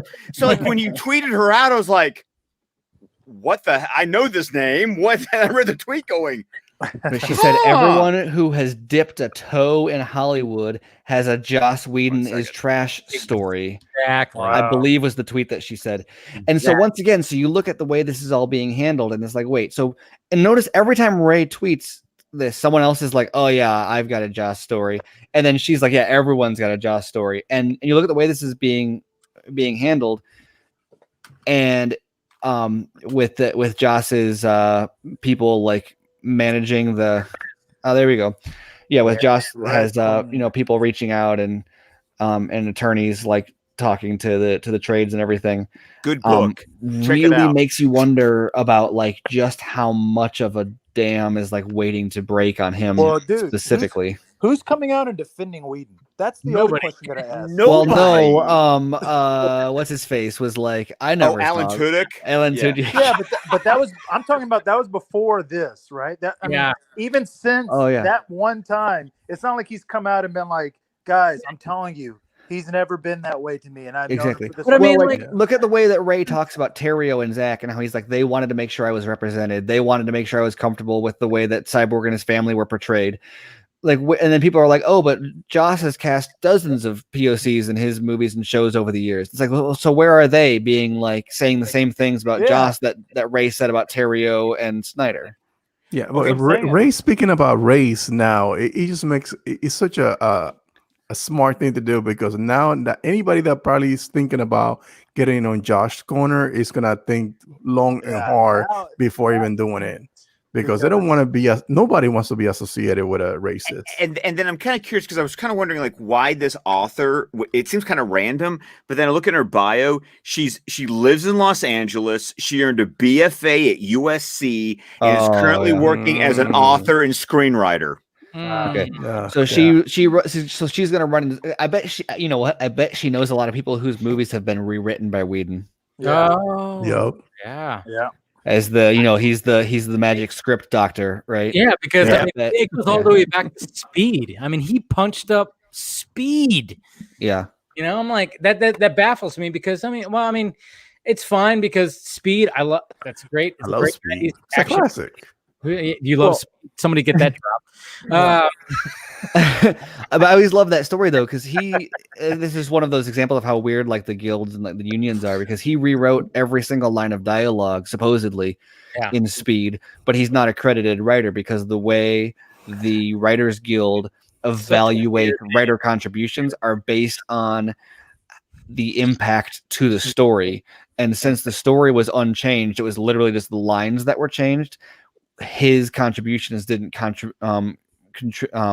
constitute significant impact. And something similar happened with Jurassic World. I think Trevorrow got credit on that, but the original writers or someone rewrote it, but they didn't, because the treatment, the essence of the treatment was still, I don't know. If you go and like research like WGA arbitration cases, it's fascinating the way they determine who gets credit for stuff. And then obviously the Whedon gets a writing credit for Justice League, which means the Writers Guild compared the scripts and they said, yes, you significantly altered that, which 75 pages is what he wrote, and rule of thumb is a minute per page. It's 75 minutes of a 120-minute movie is original more than Whedon content. So, but again, it's like nobody's coming out and defending Whedon. Period. Yeah. Like nobody's coming out. Nobody wants to be on that boat. Specifically, well, his lawyer and his publicist did a lot of work. Right. Well, they're getting paid for that. they get paid for a reason, right? But nobody's come out and been like, literally nobody's come out and been like, Josh Whedon is racist. Like, who the fuck is that? Like, on a tweet and liking anything, anyway. Okay, hey, get this. Okay, remember the Chris Pratt thing that just happened? Yeah. How many Marvel people defended him? Oh, a lot of them did. A lot. But when all this is coming out, you don't hear RDJ or fucking Mark. No, you don't. Well, and what's really interesting to note about the Chris Pratt thing also is that nobody said like he's not conservative or or like he's James Gunn was like, hey, he keeps his politics to himself and blah blah blah. But also they said like, hey, look, we don't align politically, but he's a genuine dude. Nice person, yeah. Great And dude. which says a lot, because especially like in this industry, the fact that he can have differing political opinions yet transcend them because of his strength of character says a lot about his strength of character. Yes. Because this is an industry where like political disagreements are like enough to destroy. Well, you hear the right? people who talk about the biases against conservatives and that kind of thing, and like how careers can be ruined or they can be bad. But you also hear people say, "But I have friends who I disagree with." This was actually a situation of, oh no, these are people who like politically. I mean, they're not even in the same hemisphere, but they're like, but he's a good guy. Yeah. And like I said, none of them were saying that's true. None of them were debunking whether or not his political alignment was properly represented. What they were debunking was whether or not he was a good dude who lived by his principles. They were defending his character, and that's my point. Yeah. Imagine one star in the Marvel camp sitting there coming out saying, "Look, I don't agree with what Ray Fisher was saying. I don't know about that, but his character and his demeanor and how he treated me on set was never anything but professional." Nobody is saying shit. They're like, fuck that. I'm not talking about the only person who's done it was Alan Tudyk. Yeah, he talked about that, and it's fine. There's going to be and not a lot of people have explicitly corroborated Ray. Which I'm not saying that to discredit him, because to his point, there's a lot of people he's telling to hold back, because once again, this is not going to be one in the realm of public perception. The whole point of this is to put pressure on it to get in the kind of investigation that's going to get result. He doesn't need to convince me. He doesn't need to convince you. He needs to convince whoever is in charge of hiring an investigator. Yeah.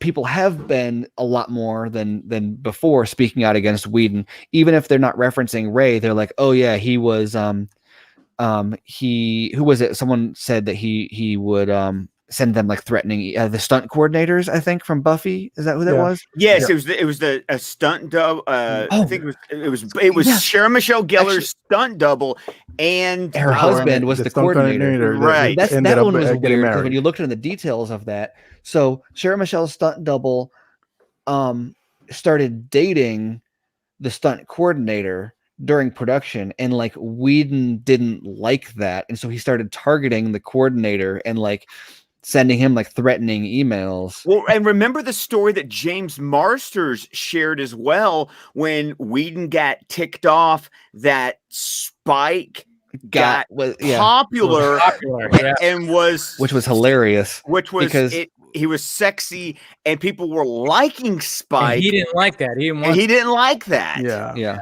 We talked about that, which is a weird thing, because you can create this character all of a sudden. Little dick energy is what it is. And little dick energy. And I follow a character that you created. It became popular.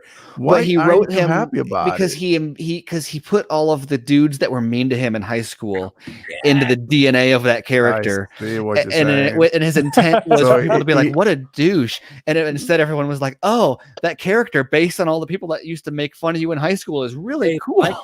Well, hard fact. And Marsters, and to Marsters' credit, he's never thrown Whedon under the bus. No. It's just in that one interview on Michael Rosenbaum's podcast, he admitted that story. Well, he said he admitted he was mad, and he was like a dick about it, and it was kind of weird because he like cornered me against a wall and yelled at me, and it had nothing to do with me. But he's cool. I mean, we're cool. We're friends. Like we're not. He doesn't harp on it. Yeah, but he still. Right, but he still brings up the story because I think the stunt coordinator, like that was in the summer, and Rosenbaum brought it up. But think about that. That was back in what, the 90s? Yeah. Imagine that kind of small dick energy after you've grossed Avengers, after you've done Avengers 2. Oh yeah, you know what I mean? Like, dude, he had the balls, the audacity. Well, I mean, questionable. I know, but he was able to tell Gal, "I will end your movie. I will destroy your movie." and I'll destroy this. Like, dude, you're talking to like Wonder Woman, and you're sitting there thinking that you have this power that you could tell her. He wasn't able. Like, dude, that's fucking big. Well, that also, we know that that's generally in his character because he's done it to other people, right? So that's not a long shot to assume that he did those things because other people have said he's done similar things. So maybe he doesn't necessarily need the backing to do it.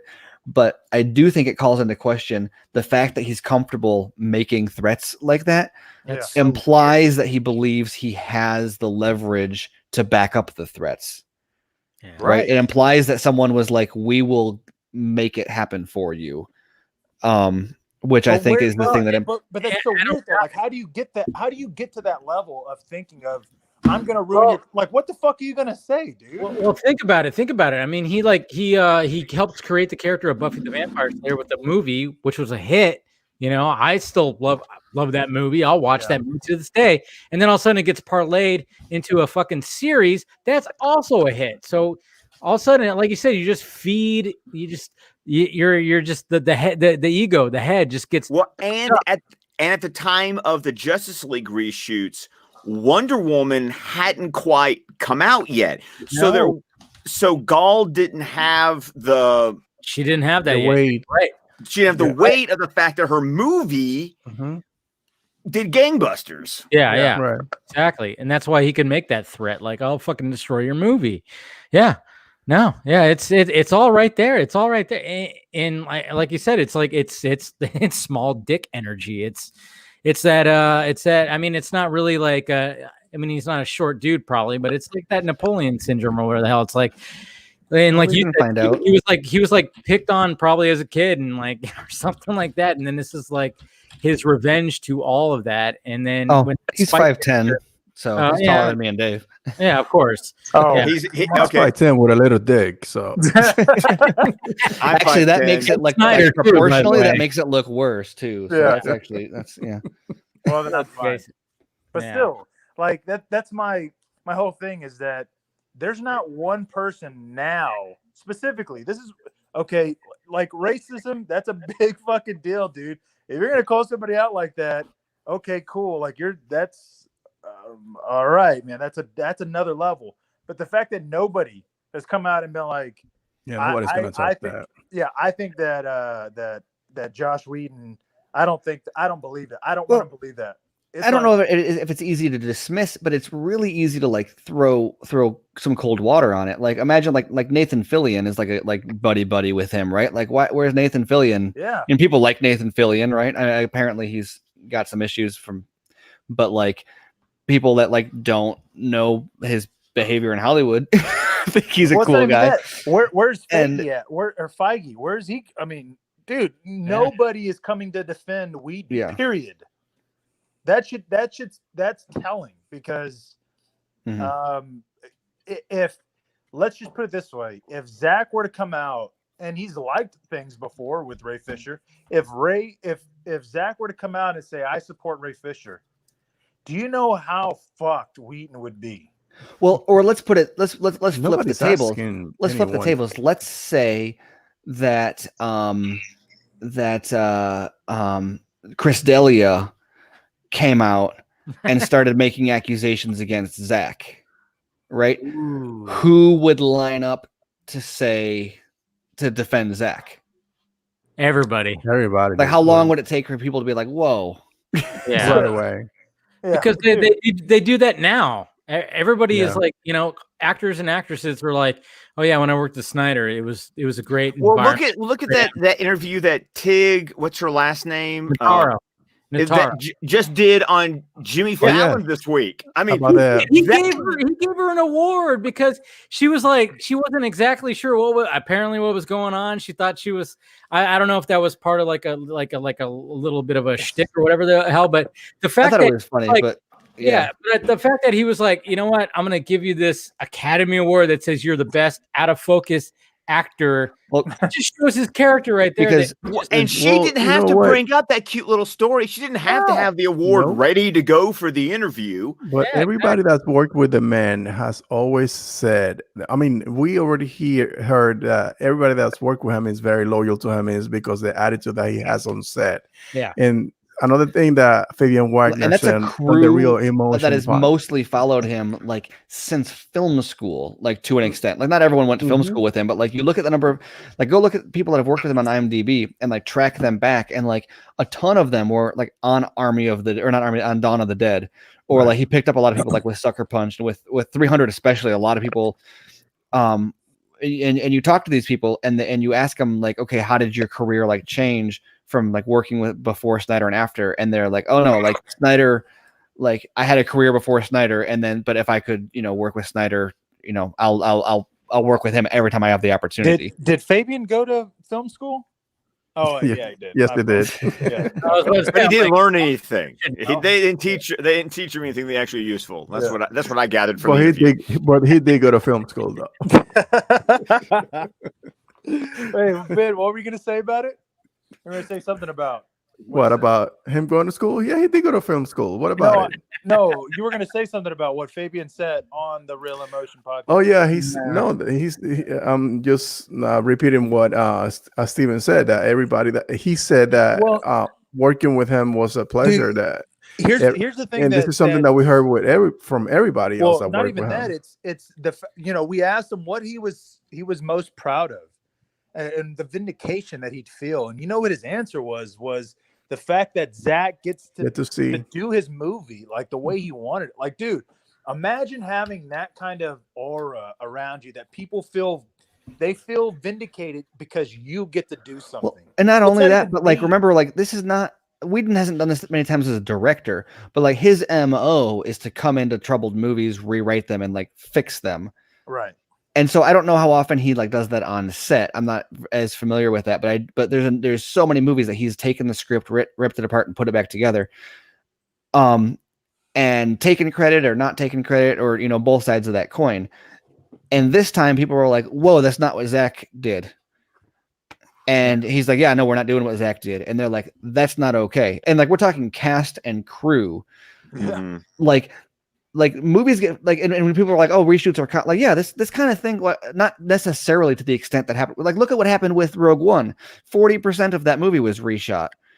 But like, where are people lining up to like? And I think Gareth, I don't know anything about like.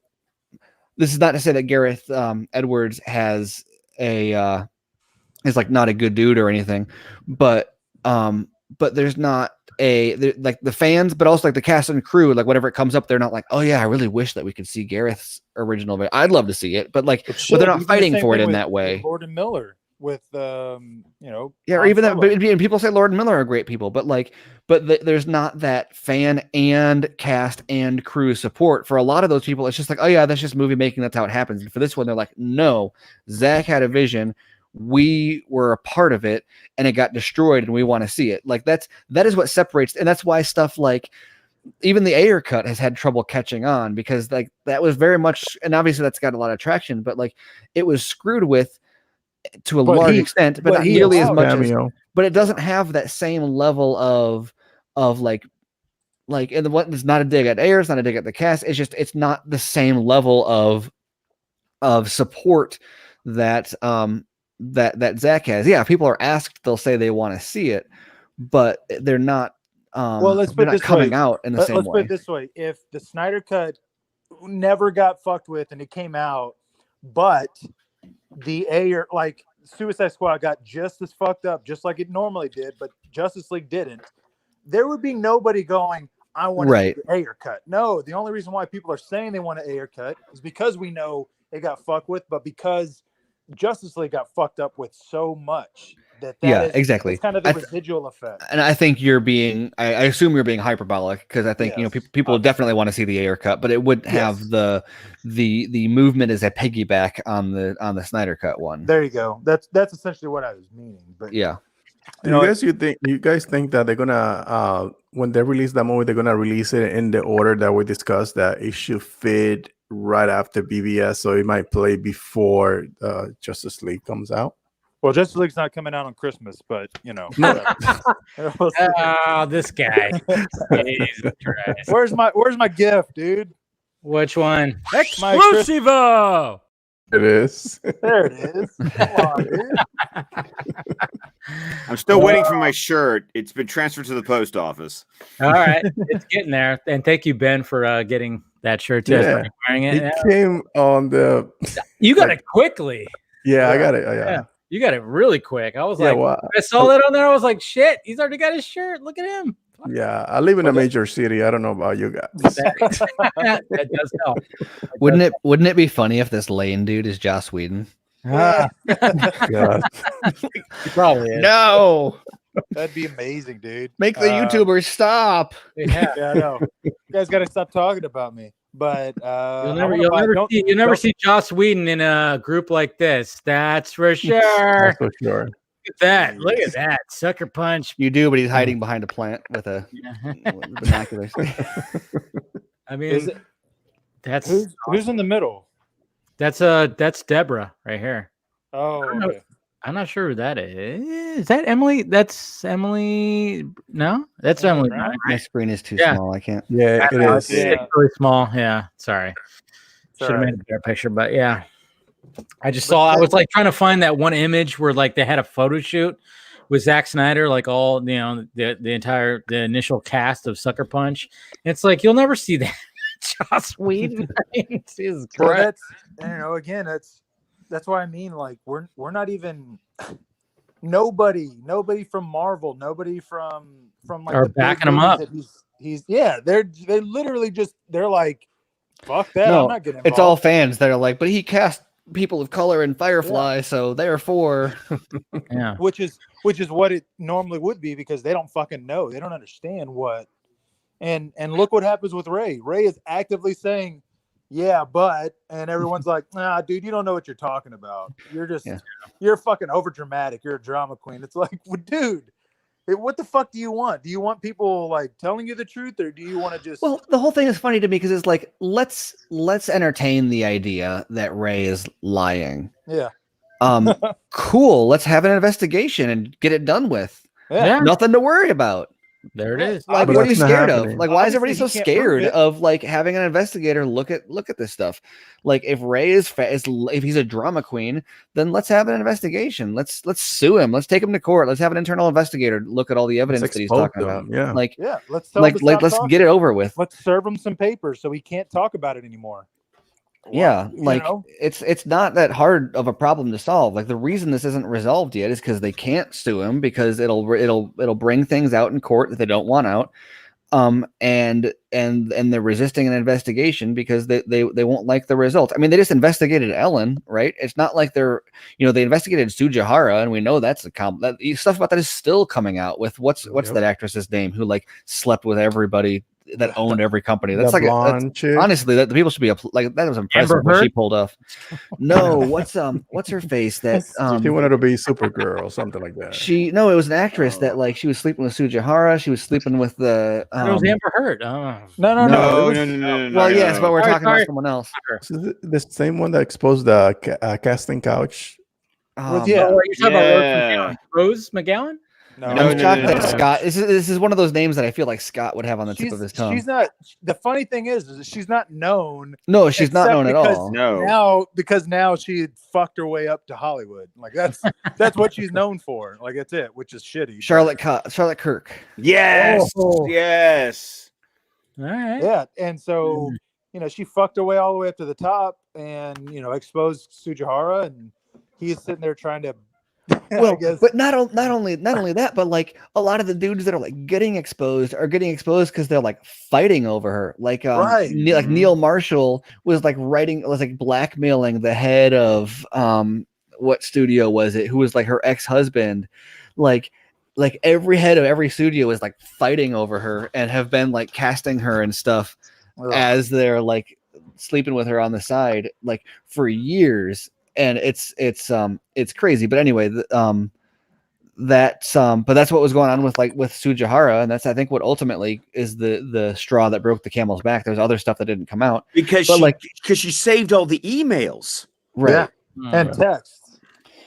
So yeah, so like I don't like and so like I think that's kind of like to Ray's point at the end. It's like I don't care if you don't believe Ray. Like it doesn't really, or like, and everyone that's like innocent until proven guilty, it's like, sure, cool, so let's settle it. Like let's everyone, like it's like in a game of poker and like everyone's all in. It's like, show your cards. Like I don't want to show my cards. It's like your chips are on the table, dude. Show us your cards. Like, well, that's the other thing too, is like at what point is it like, well, okay, let's just assume, like you said, Ray's lying. At what fucking point, where is that a benefit in his career to fucking just lie about a big major studio? He knows he's gonna get blacklisted by this fucking studio. But like, let's like play devil's advocate on that. Like, let's just say he's like insane or something. Like, I don't know. Let's say there's a motive to lie. I don't know. I don't think there is. But like, let's follow that chain of logic to see where it goes. And like, sure. So have an investigation or sue him, or like, there's so many ways to resolve this in a public. Like, if he's lying and they sued him, and that came out, like, then you're done. You're exonerated because the court is like, but they don't, there's stuff that'll come out if they sue that they don't want, and they're scared of investigation for other reasons.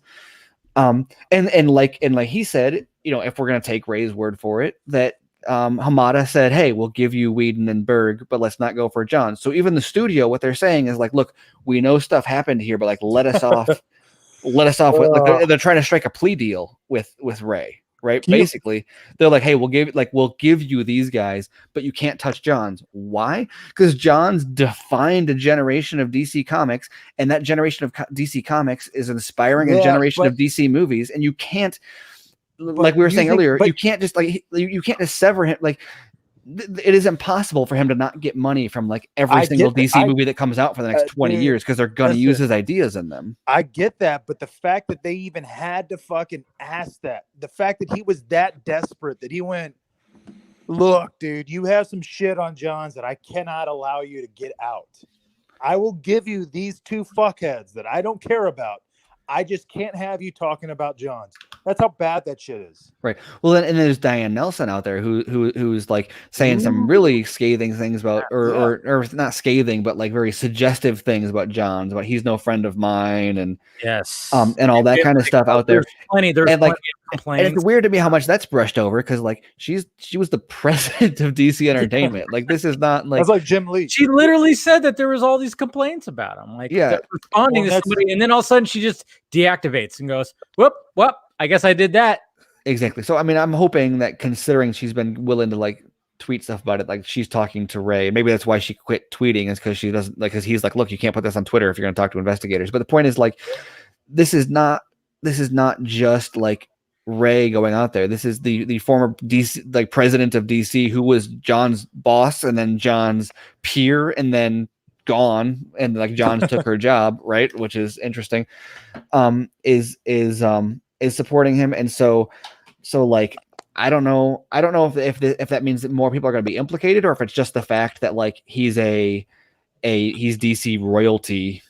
I think that if Hamada truly was like, dude, I can't have you give up John's, that means that he's less confident in John's being okay than them going to court, because I feel like that's a desperation move. That's you going, I can't defend John's actions and the shit that you have for him, so I'm going to, like you said, try to get a plea bargain that, okay, dude, I can't prevent you from him going down that way, so I'll give you something if you just don't talk about John's, because the shit you have that I know about, and that's the sad thing, it's the stuff he knows about, not even the stuff that he was involved in.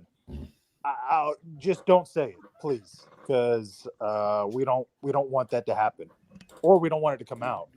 That's, to me, that's a telling thing. That means that John's must have done some fucked up shit.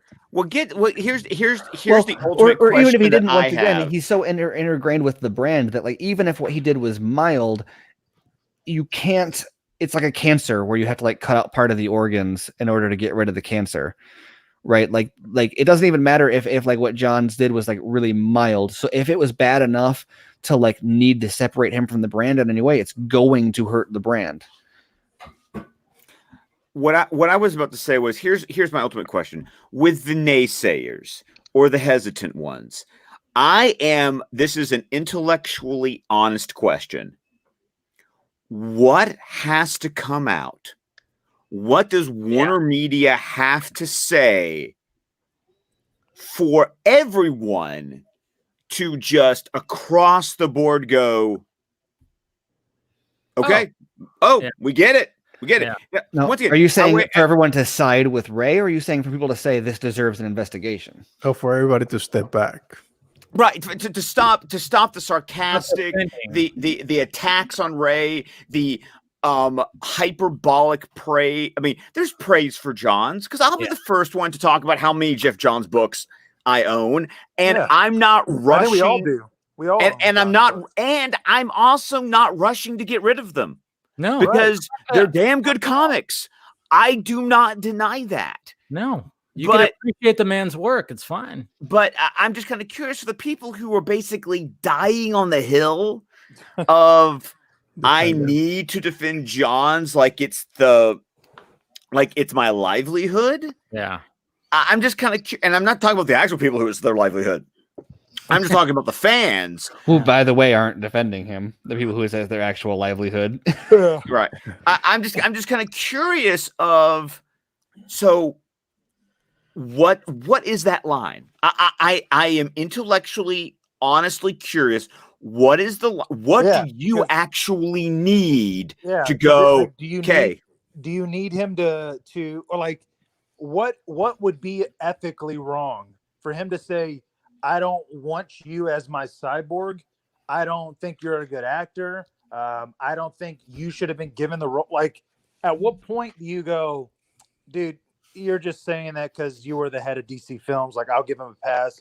He wanted a better known actor or just something. Or does it have to be him saying, Ray, you are, and then he says the N word? Like, dude, like where are you going to go?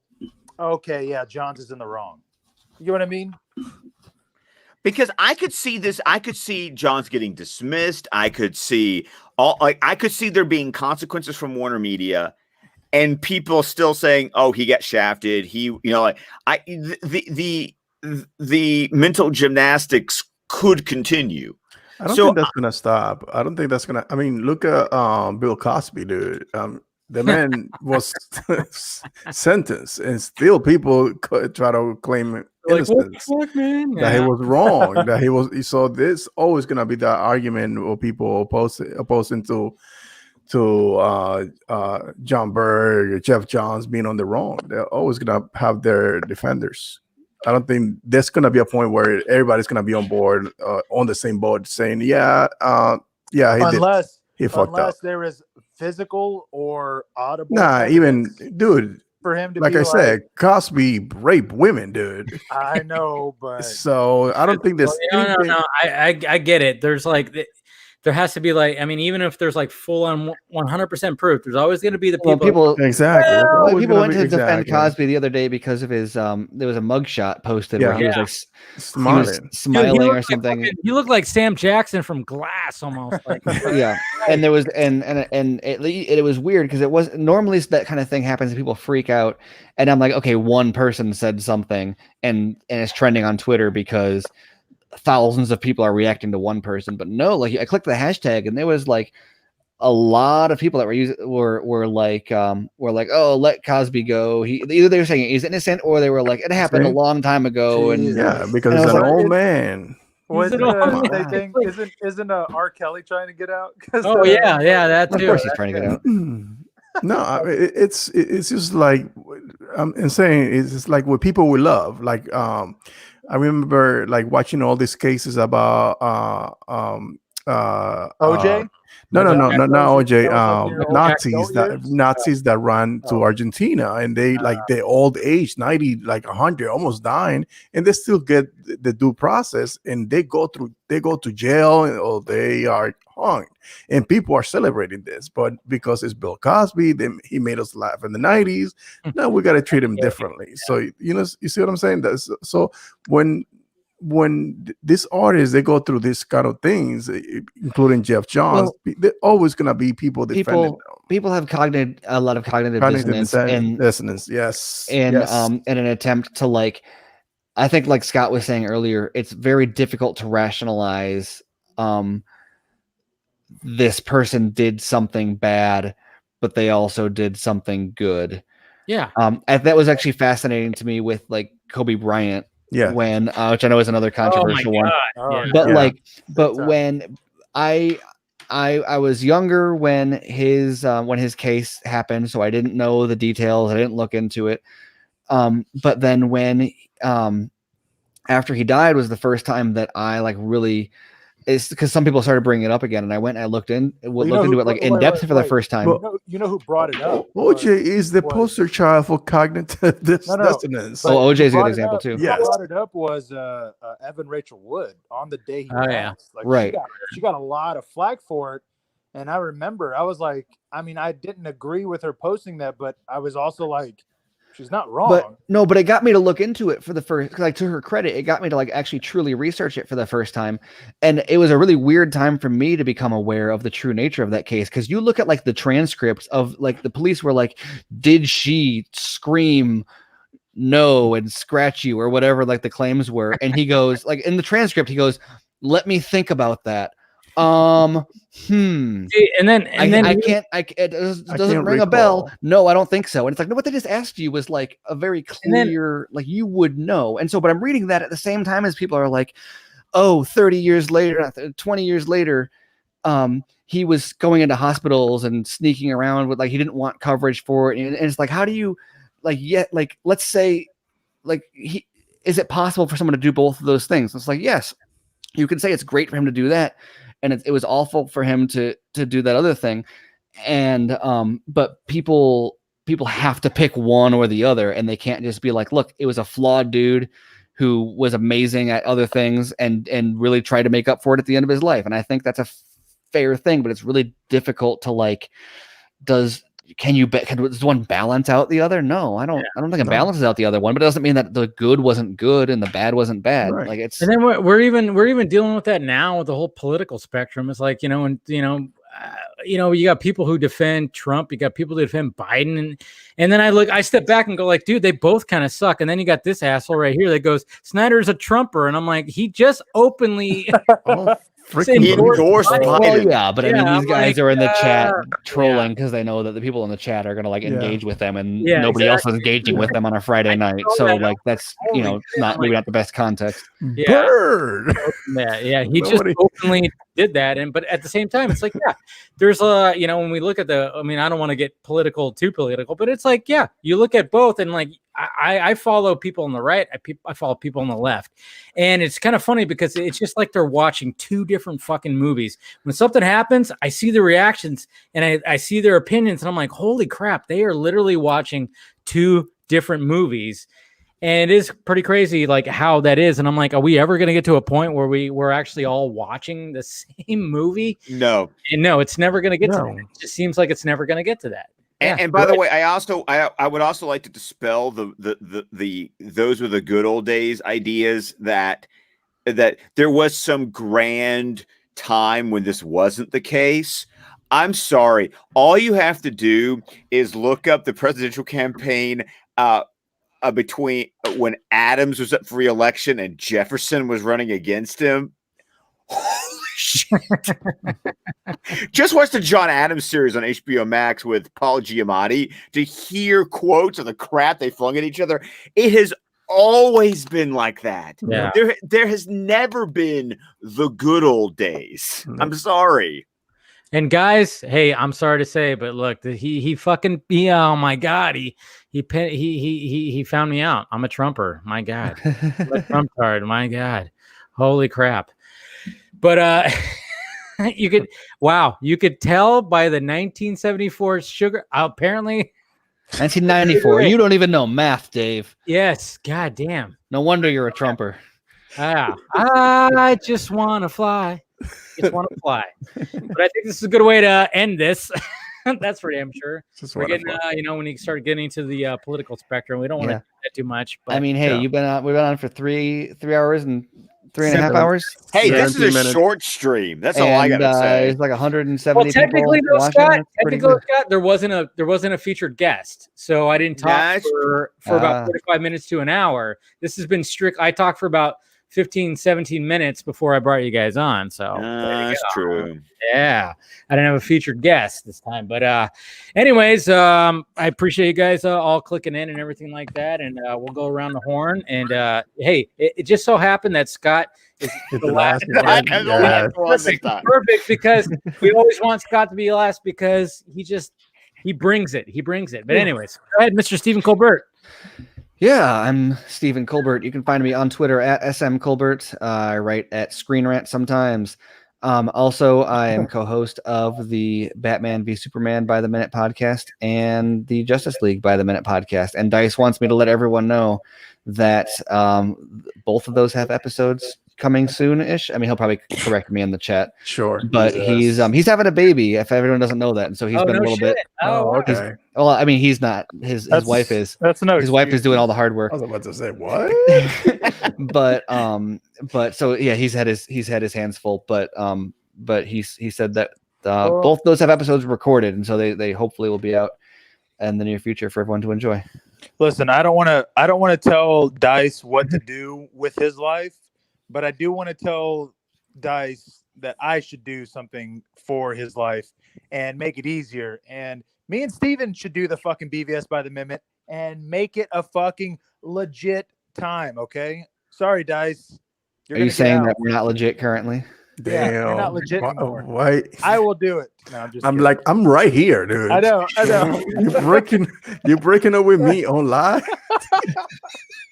I'm basically just fucking out. I don't care. I'm taking over the show. I don't give a shit anymore, Dice. I need to hear it because you know what y'all told me? Y'all told me every Friday and Monday. That's true.